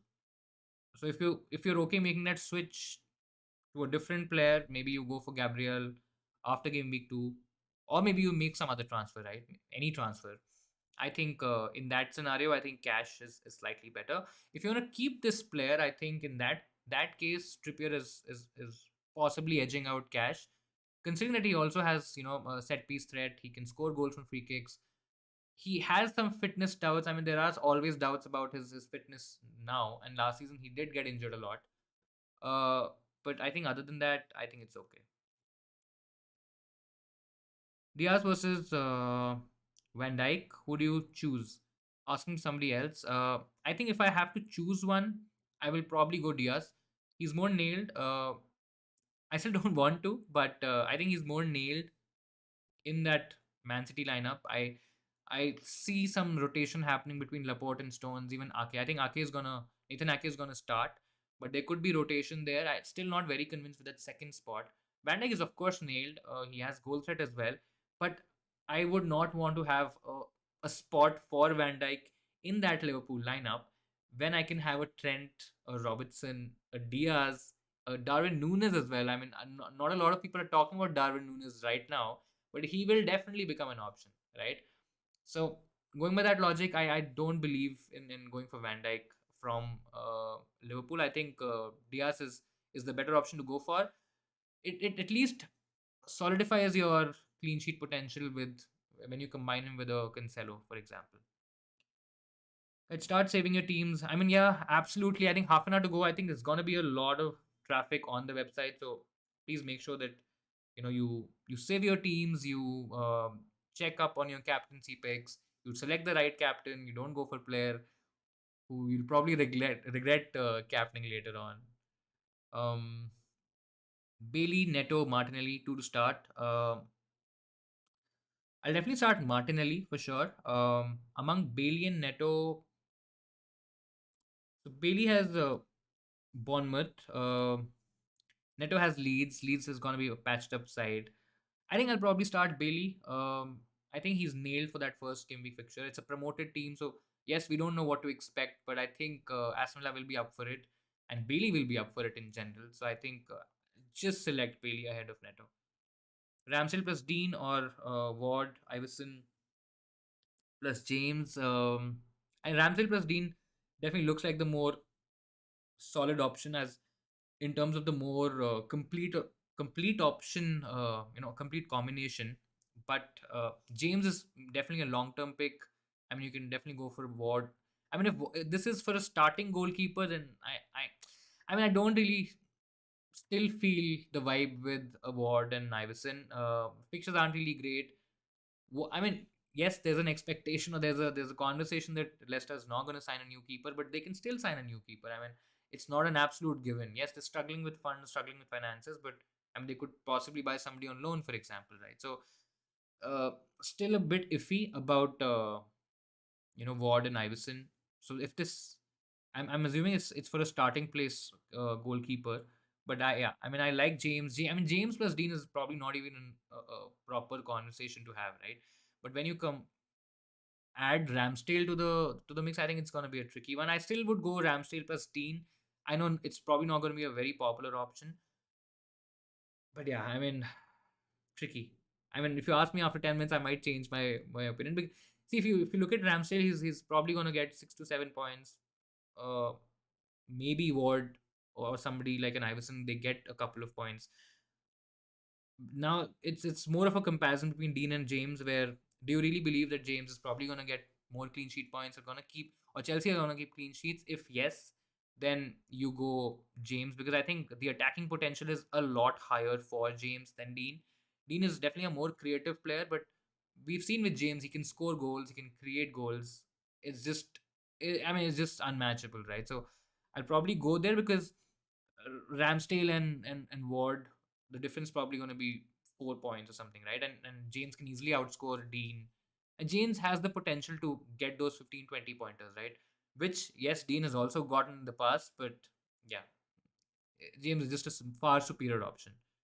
Cash it is then, because I want to transfer this player. I mean, yeah, if it is in gaming 3 or 4, and if you've already made up your mind with that, I think it's cash is okay. Does the bench order matter this week? Depends on what bench you have. Of course, if you have a playing option, you keep them first. Nico Williams, Pereira, I think both of them are going to start. So for me, I think it doesn't really matter. Both of them have tricky fixtures. Pereira has, Liverpool. Liverpool could keep a clean sheet. Maybe Fulham can score a goal, can nick a goal as well. First game week of the season, Fulham back in the Premier League, and all of that. That storyline is working behind the scenes. But yeah, I mean, it doesn't really matter, to be very honest. I think all of them can get an odd haul, and it'll be very difficult to get that correct from the bench. So I think it's fine. Leicester's defense is really bad, so I mean, yeah, that's the problem, right? Leicester's defense was the third or the fourth worst defense last season in terms of expected goals conceded. So yeah, I mean, it's not really giving a lot of confidence. They've started getting injuries in defense. I'm not even sure how fit the likes of Evans, Soyuncu. I think Fofana is definitely going to start, but I mean, I still don't trust their defense just yet. I probably would want to see a little bit more again from Leicester, and then when from game week 6 their run kind of eases off and becomes a lot better. I think that is when I really target them. But yeah, not very sure about the Leicester defense. Start Neto or Bailey. I'll probably just start Bailey. Can we consider Matt Cash instead of Robertson? I don't think so. I mean, yes, there's a huge price difference. I mean, you're spending 2 million more, but I think that's absolutely worth it, considering that you're gonna get clean sheets, maybe more clean. I think definitely more clean sheets than Aston Villa, and Robertson can get you assists, and he has a lot of creative potential. So I mean, it's not a fair conversation considering that they're very different price points, but I think it's absolutely worth it to spend that additional 2 million.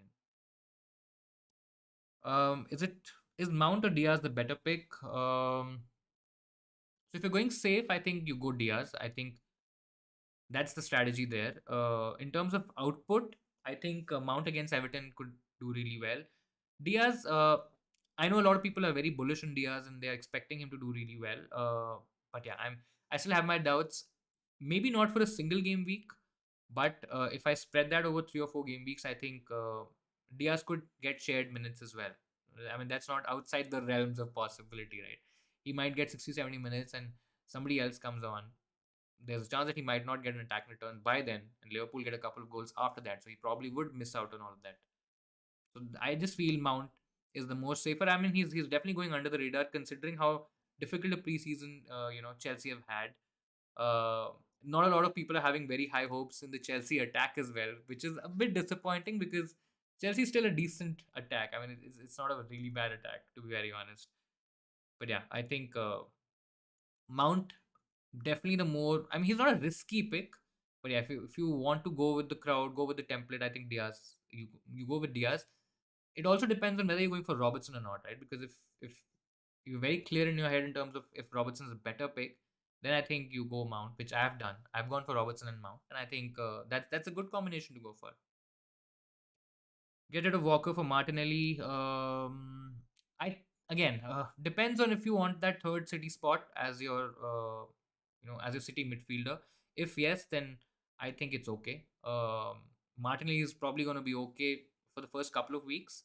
I think he should start those games for the first few weeks at least till the time Emil Smith Rowe kind of comes back and competes for that spot, or we get some minutes off Martinelli where we see Nick Nketiah playing on the left wing. So I think he should be fine. I think getting rid of Walker for Martinelli, I'll probably do that. What about Doherty instead of Perisic? I'm a little bit.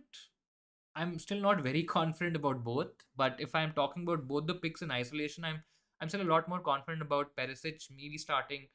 The chances of Perisic starting are slightly higher than maybe Doherty right now.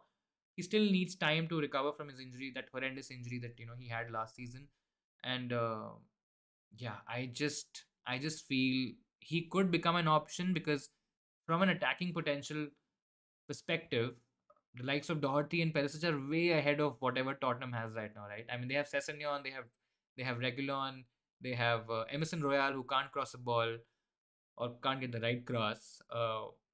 So yeah, these options are actually quite good. So let's see. I think it's he's definitely going to be an option at some point of time in the season, but maybe not at the beginning.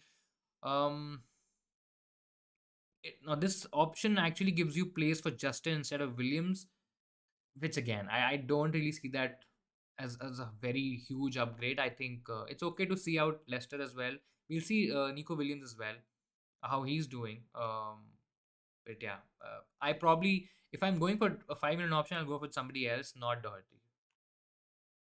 Live FPL will start working after Game Week 1 deadline. I mean, I think it does. We'll check it once.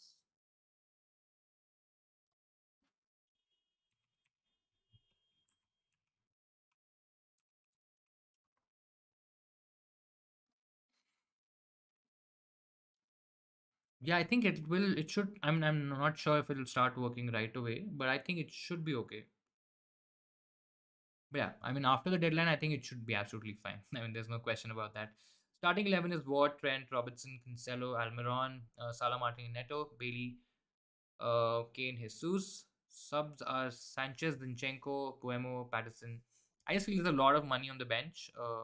I would not want to keep Zinchenko on the bench. If I'm having him, I'll play him. And then you have players like Almiron, Neto, and Bailey, which aren't. I mean, they're all risky picks. Whatever we say that, whatever we say that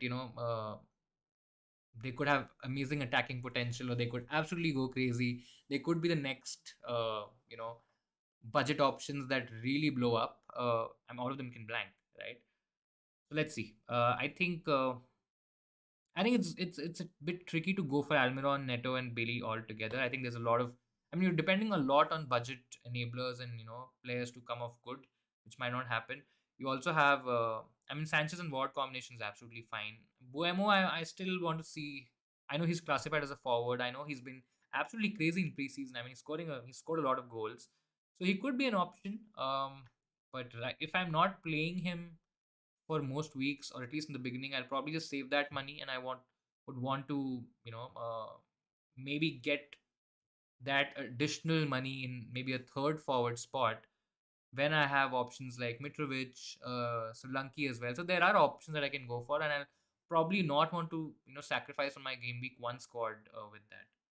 I mean, there's always an opportunity to fix your team with a wild card if you've not kind of gotten it right in the beginning.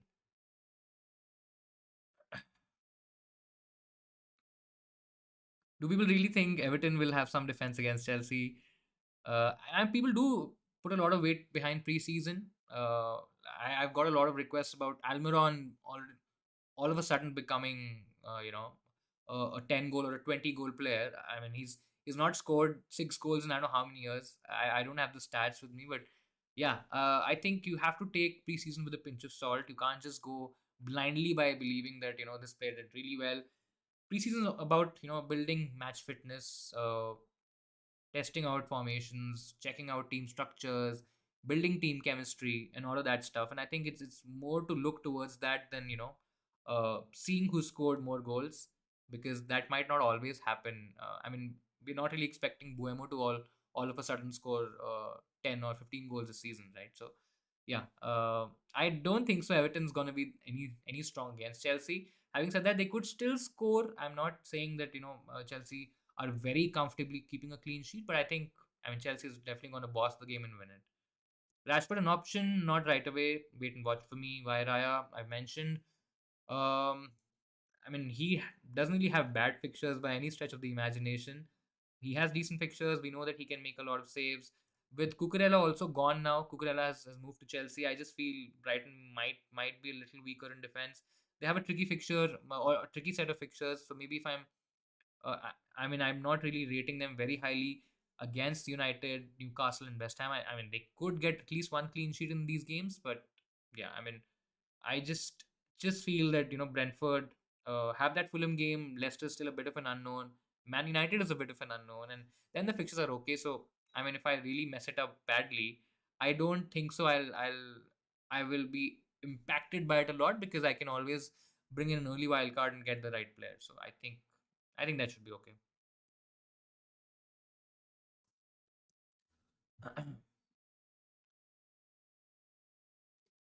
Emerson Royal, I mean, he can't. So yeah, uh, I captain Jesus. Very risky. So be prepared to maybe lose out on ranks, etc. If somebody like a Salah absolutely goes crazy, maybe scores a hat trick. I think it's gonna be hiding behind the sofa for you. I'm pretty sure.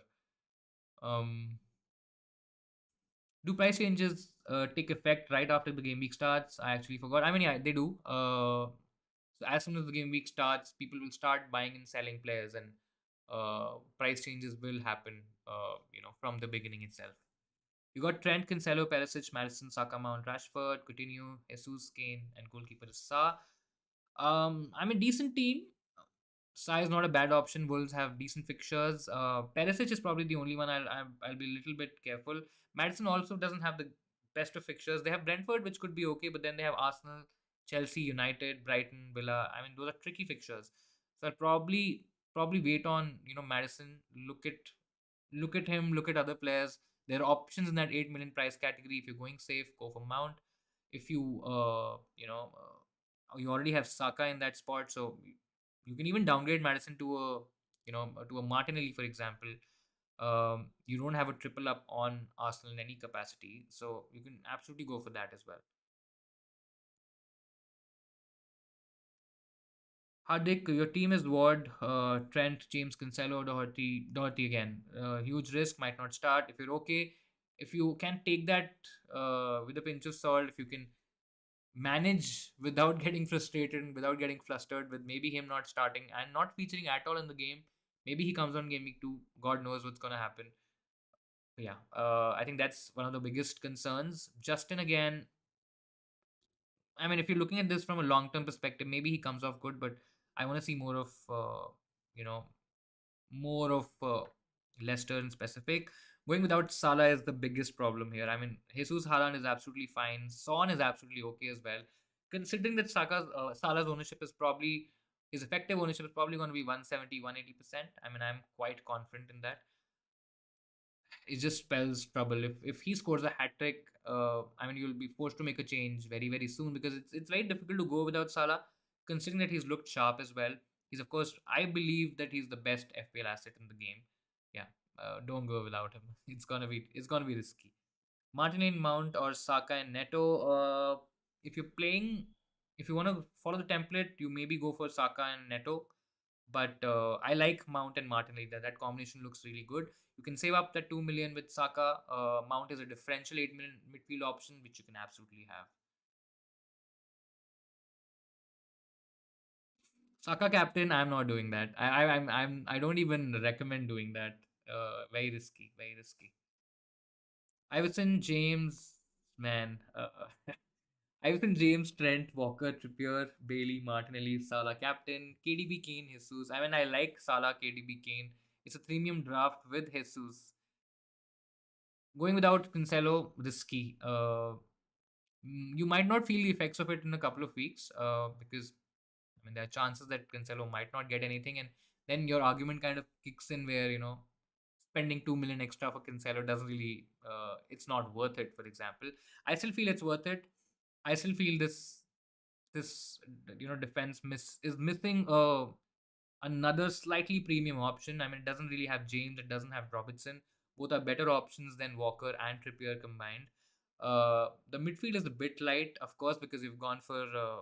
I mean, it's not really light because you have KDB and Salah, but yeah, I mean, it's a good team. It's not a bad team at all because you have Kane. You can easily switch to Haaland if you are looking to make that move. I think Jesus is actually good.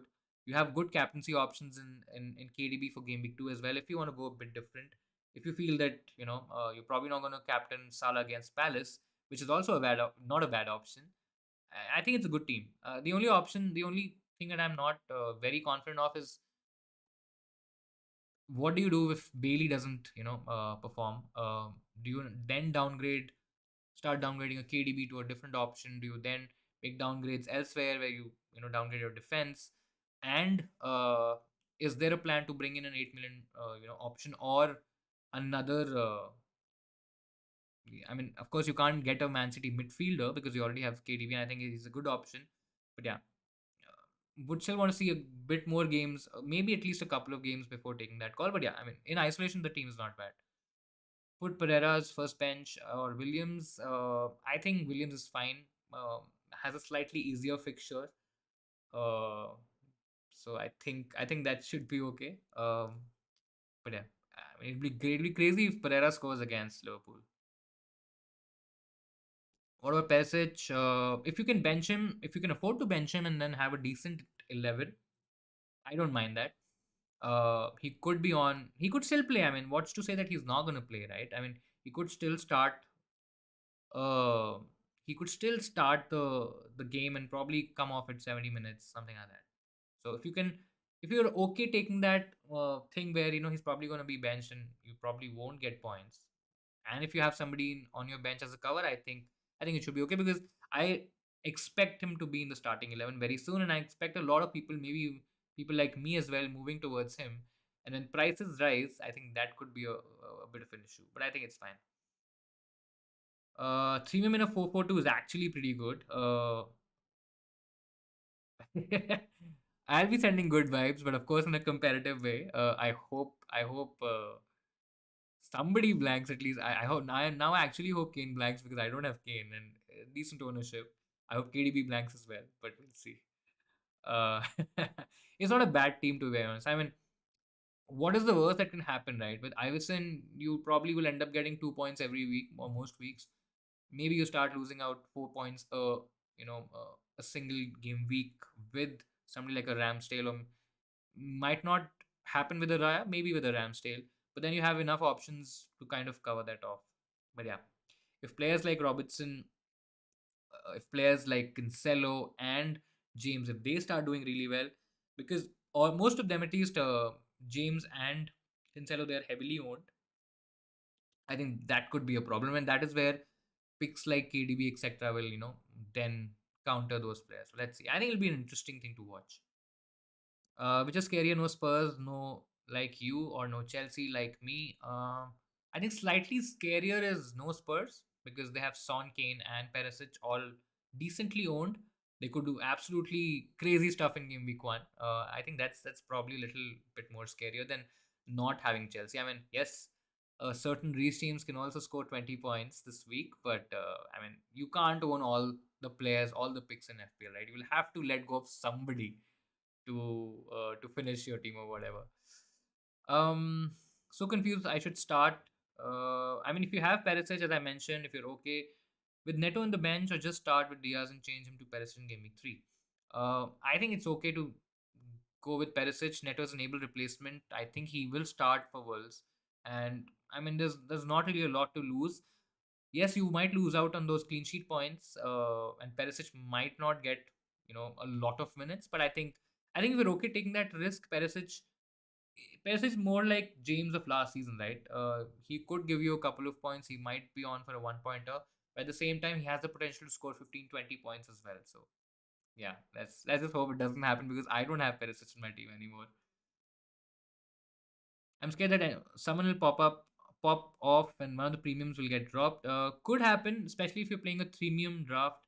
I think a lot of people might, downgrade a third premium. Could even be a second premium and then get to that bandwagon, right? Because you would want to pick players who are informed picks, who have decent fixtures, and if you get a combination like that, which generally happens in FPL, I think there could be a lot more chaos. Jesus ownership touches 77%. My God, that is absolutely crazy. And imagine what if he blanks, or what if he gets a red card or something. I know red card is maybe taking it a bit too far, but yeah, funnier or weirder things have happened in football. Um, 15 minutes to go. Ramsdale or Raya. I think it's Ramsdale for sure if you can afford that 5 million. I have three Liverpool. Why am I saying Liverpool? I have three Arsenal spots in Gabriel, Martinelli, and Jesus. So of course, then if I have to go Ramsdale, I'll probably have to do some shifting around. But having Gabriel just gives me that flexibility to switch to somebody else as well, right? Because from a clean sheet perspective, both Gabriel and Ramsdale are same. Gabriel might even get some attacking returns, which is not possible with a Ramsdale. And if the Gabriel move doesn't work out, I have options in the 5 million price range to go towards, and switch and hope for the best. Um,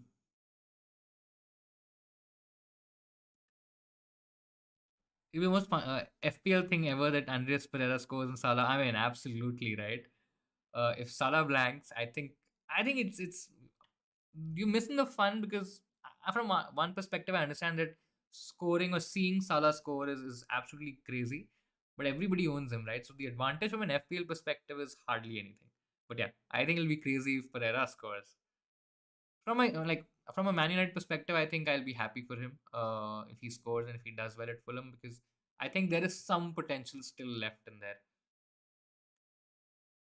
Takes away the clean sheet for Robertson and Trent. Yeah, I mean, I would not want that for sure because I've doubled up on the Liverpool defense, but yeah, could happen. Patterson or Nico Williams. I think Nico Williams in isolation is good. If you're going for Trippier, the Patterson Nico William combination is slightly better if you want to play Patterson in game week 3 and 5, where I think Everton, we'll quickly check. Everton has Nottingham Forest and Leeds. So both of them are good fixtures. So if you have Trippier in your team, you go Patterson. Otherwise, Nico Williams is fine. Plange or Archer, not really much to choose. I mean, I don't think so. Both them are gonna get minutes. Uh, I've just gone for Planche because of the ownership because there's less chance of losing out on price. Sanchez, Trent, James, Cancelo, Salah, Diaz, Rashford, Bailey, Martinelli, Jesus, Kane. Uh, Rashford is probably the one option that I'm not very sure or confident of. Rest of the team looks pretty good. You have Salah, you have Diaz. You've not gone for Robertson, which is fine. Bailey, again, have a plan for Bailey. Have some funds in the bank if you can. If not, then maybe you can move around Rashford um to somebody else and then upgrade Bailey to somebody else. That's also one option. But just have a plan ready in place. Feels like many price points. The transfer will be. I mean, transfers will be chaotic. There'll be a lot of knee jerking as always. I'm sure. If some player scores a big haul this week, I'm sure he's going to be one of the most popularly owned players, or in terms of at least net transfers, I think it's going to be very popular. But I think with so many options available, it makes the FPL spectacle very interesting because you really don't know which. I mean, there's not a specified path to go towards. You can have multiple directions. You can see it in different ways and then maybe take a call. So I think that'll be really interesting. What's the reason you like Raya? Makes a lot of saves. Fixtures are better. I feel fixtures are better than Brighton. Uh, should be nailed. I mean, I think that he's definitely first choice. And with Cucurella leaving, I still feel Brighton's defense is slightly weakened a little bit. Might be wrong, but I mean, these are my reasons for going for Raya. No underscoring in Salah blanking, Liverpool fan. I mean, yeah, let's see. 8 minutes left. I feel like a small kid trying to cramp up. Bench order, please. I have Ward, Andres Pereira, Patterson, Archer on the bench. I think I'll probably have. I mean, Patterson also has a tricky fixture. I'll still have Pereira, Patterson, and Archer, or Pereira, Archer, Patterson. I mean, the second player doesn't really matter, but considering that Patterson might be nailed, I think you should stay in the same way. Andres Pereira, Patterson, and Archer. 7-0 win for Liverpool. I mean, that's gonna be crazy. I have point 0.5 saved. Is it worth going to Mendy over Raya? I don't think so. I think there would be options in Chelsea where you could probably get more value out of other picks like a Mount, maybe even James, in spite of James being 6 million. I think it's okay. I still feel if you want to go for an option in defense, I think Ramsdale might be the better starting option to go for. So yeah, I'll possibly not go for Mendy, considering that I can maybe triple up on Chelsea a little later on with a Chilwell or a James. Maybe Cucurella comes into picture, and then I have to pair them with a Mount, for example. So I don't want to lock myself out. Of course, it's not very long term because you can always get a wild card done and switch and change your team. There's only 5 minutes to go from the first deadline of the season. Very, very excited. Very happy to talk to you guys. Be here. Make sure that you hit the like button if you've not done that so far. We've been streaming for the past couple of hours now, almost a couple of hours. In spite of some bad omen, I'm still hoping and praying that this season turns out well for us. But make sure that you subscribe to the channel, guys. It's always amazing to see you guys supporting me, supporting us, supporting the channel as well. And of course, it helps us with the YouTube algorithms, so there's nothing to lose there. Um, shall I go for James or Perisic then? I think so. I think it's worth going for James over Perisic. Um, Perisic could still do well, but I think James is much more nailed right now, and I think it's a better option to go for. Which of the template picks do you predict will disappoint? I think there could be a fair few template picks. I think Neto and Bailey. I mean, Bailey's not a template yet, but I feel that he could definitely be an option. I mean, not very very sure about Neto still. Uh, don't have doubts about Martinelli, but I think that's also one space to look out for. I don't see a lot of teams with Coutinho, etc. But again, these are options that could possibly fail. In terms of forwards, I don't think so. Jesus is probably going to fail because if he does, I think it's going to be massively chaotic. But yeah, Haaland, Jesus, I think all of them should do well. Defense is a bit tricky because Cash is also highly owned. I'm not sure whether he'll be a great asset, to be very very honest. You have Trippier as well at almost 20%. Zinchenko is 15%. They're not template picks as such, but I think they're still decently owned. And I don't think so. I mean, there is potential that all of these picks don't do that well. So I think, yeah, this is where I am in terms of the template, so-called template picks. Is it better to go Neto or Bailey? Go Bailey, save that money, point 0.5. That might help you make more transfers, additional transfers in game week 2 or 3 when price sizes come into picture, where you might struggle if you don't have any funds. Hopefully, we get a win over Everton this week. A brick 3-1 for us. Yeah, I mean, could happen. Don't see Everton scoring, to be very honest. Let's see. My differential from my team is Trippier and Patterson, and that's okay. Um, point 0.5 in the bank is absolutely worth it. Is it worth not having Ramsdale? I don't know which keeper you have. But yeah, I mean, if it's a massive upgrade, then go for it. Otherwise, keep that money. You can maybe correct that mistake on the wild card as well. So let's see. Guys, a couple of minutes to go. Not even sure if the website is still working. It is. My captain is Salah, vice captain is Haaland. Not making any changes. We'll just go with this. Let's see. I mean, trusting my gut, not making any last minute, I mean, rushed moves. I think there was a lot of thought gone behind this team. Kind of got screwed by the Perisic news. Still feel that he could play. Now I hope that he doesn't play, and that's where we are. So I think this is gonna be our final team. Captain is of course Salah. If you want to go differential, maybe go Kane if you have Kane. If you have Son, you go Son. But this is just not the week to go differential. I think it's okay to play safe for the first game week. You will have ample opportunities to take risk and go for high upside players. Have seven same players as you, Salah, Trent. I mean, yeah, these are the template picks, right? I see Salah, Trent doing really well, Cancelo doing really well, Martinelli, Bailey up for debate, Haaland, Jesus as well. I think it's gonna be good. It'll be super sad. I mean, that's what, right? I didn't sleep today. I had a very late nighter because I was working on this video for the last minute tips. So I slept very late. And then in my mind, I was the entire time I was thinking, should I go Perisic? Should I save him? It just felt that the structure hasn't really changed, but it was the decision between you know uh, going for Saka plus Neto and then a Perisic, where I was not very sure about Neto's potential, Perisic's start, and that kind of made my mind in terms of going for Mount and Bailey, and then going for Gabriel, who looks to be nailed at least at the start. So let's see. We just have to remember one player not scoring. I mean, yeah, absolutely not. One player scoring. If you have Kane, if you have Haaland, for example, he doesn't score. He's not a bad FPL pick, right? I mean, you're not termed as an FPL winner at game week one. You have to do consistent good stuff for 38 weeks, right? To win the season, win the title, or even play really well. So yeah, it's deadline, guys.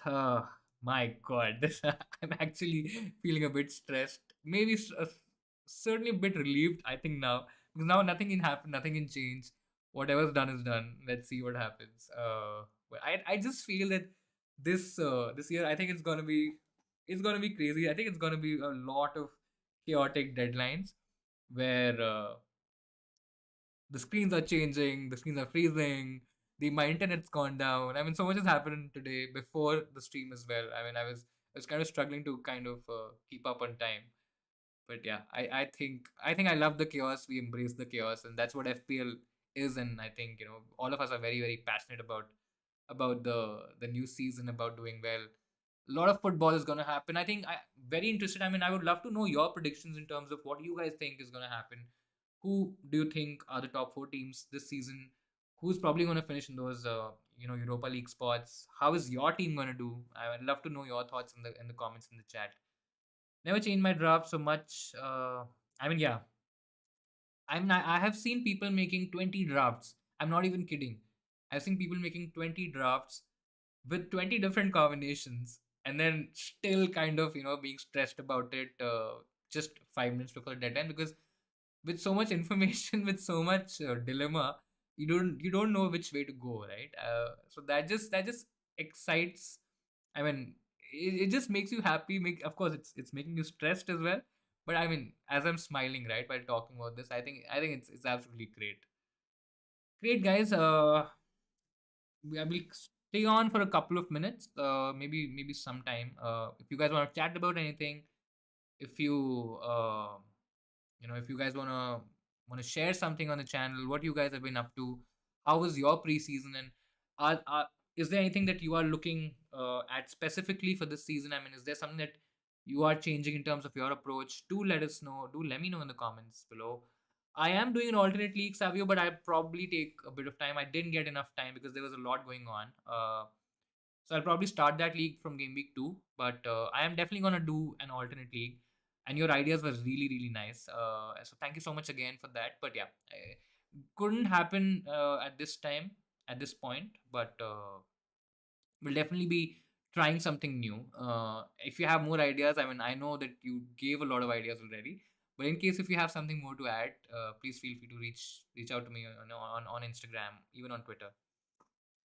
Now that the deadline is done, I mean, yeah, Eric Ten Hag, come on, guys, United fans out there, what do you guys think?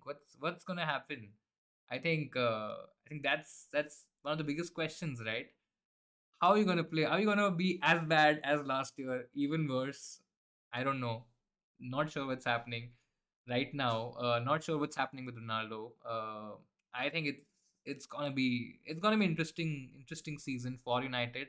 a lot depends on how, of course, how he gets on, if he gets the right players, if he's happy with the current situation, with the owners, if he's getting the right support. I think there's a lot of unknown elements involved, but I mean, there's a general sense of positivity around the club. Of course, not with the Ronaldo situation, not with a couple of other players, etc. And media is always the first ones to kind of push United down the gutter.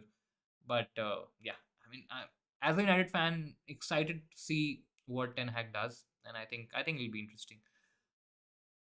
Introduce Mrs. Insanely.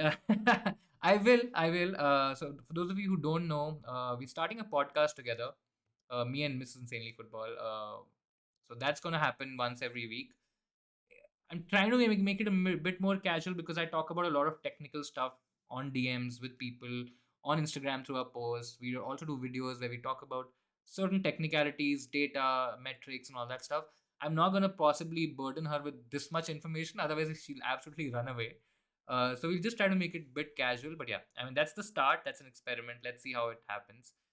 Someday we'll possibly get her on a stream and get her live. But yeah, uh, can't commit anything because I really don't know when that's gonna happen. Head-to-head league, haven't been able to get that time.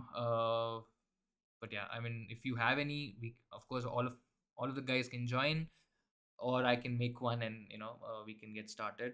Watch along. I think yeah, I mean, watch along this gets a lot exciting, of course. But I just feel not everybody might be interested in watching United. Of course, on the channel we don't have only United fans, but I mean, yeah, that could be an interesting thing. I still want to try it once.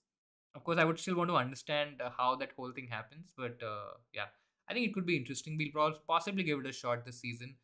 A lot of stuff is anyways happening. A lot of new stuff is kind of coming up. We are growing as well, and thank you so much again for all the love, all the support I've been getting, or you've been giving in the preseason, last season as well. And I have a very positive feeling about this season. For those of you guys who don't know, I mean, there's a small update as well. I've started writing articles with all about FPL as well. So we do a dilemma series, or at least we'll be doing that in the near, at least for the foreseeable future. So you can always check that out as well. In fact, their content has been really, really nice. So if you guys haven't checked that out, again, this is not a promotion or anything. It's all absolutely free, so you don't have to, pay money or anything like that. But they do some really nice stuff, really good content. So do check that out. Do check our blog as well.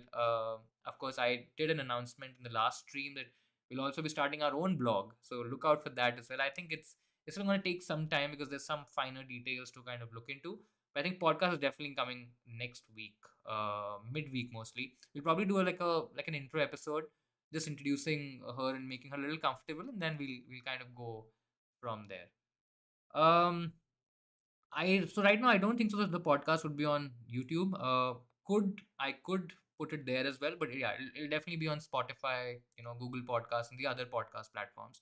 I'll definitely give you guys an update regarding that. Can see Ronaldo coming to us Chelsea by the end of the window. I mean, there have been rumors about Aubameyang coming to Chelsea. I mean, how accurate or how true is that? Do let me know what you think about. I mean, what the hell is happening between Chelsea and Barcelona, man? It's like Chelsea has been really, really ripped apart.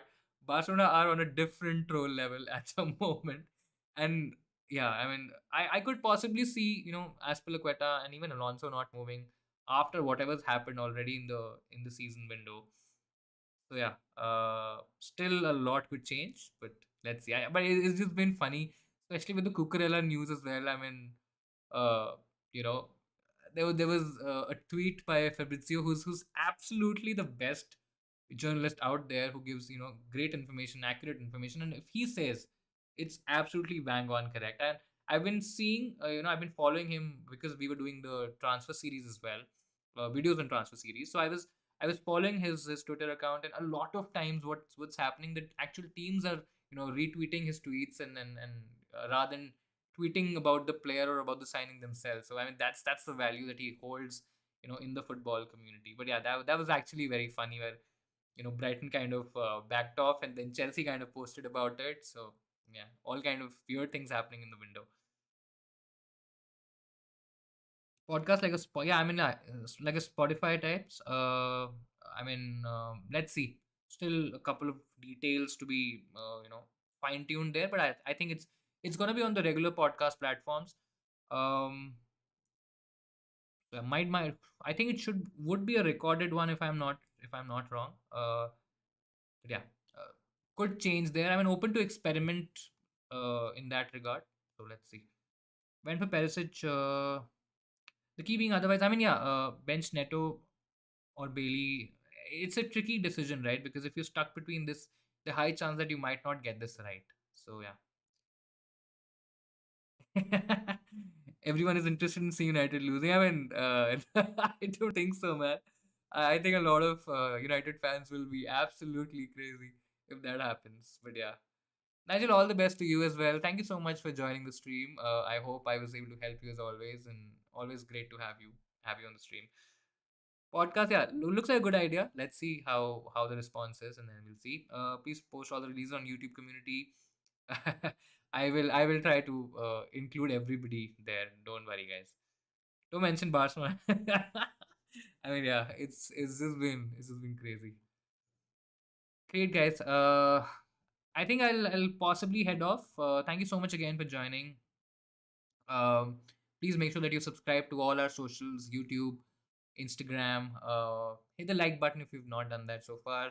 Follow us for more content. I think there'll be a lot more regular content this season, irrespective of whichever platform we're doing it on. So I'm really excited. Looking forward. Gonna be a long one. Watch at least the first match of the Premier League. I think the atmosphere is gonna be really, really buzzing. Let's just hope for an Arsenal win. United will get more clean sheets this season. High chance of that happening. I think Ten Hag is definitely gonna settle that defense. So yeah, looking forward to that as well. Great guys. I'll call it a night, and I'll see you in Sainers very very soon. Stay tuned for more updates. I think they're gonna be a hell lot of coming your way. And thank you so much again, and all the best for Game Week 1. Bye bye.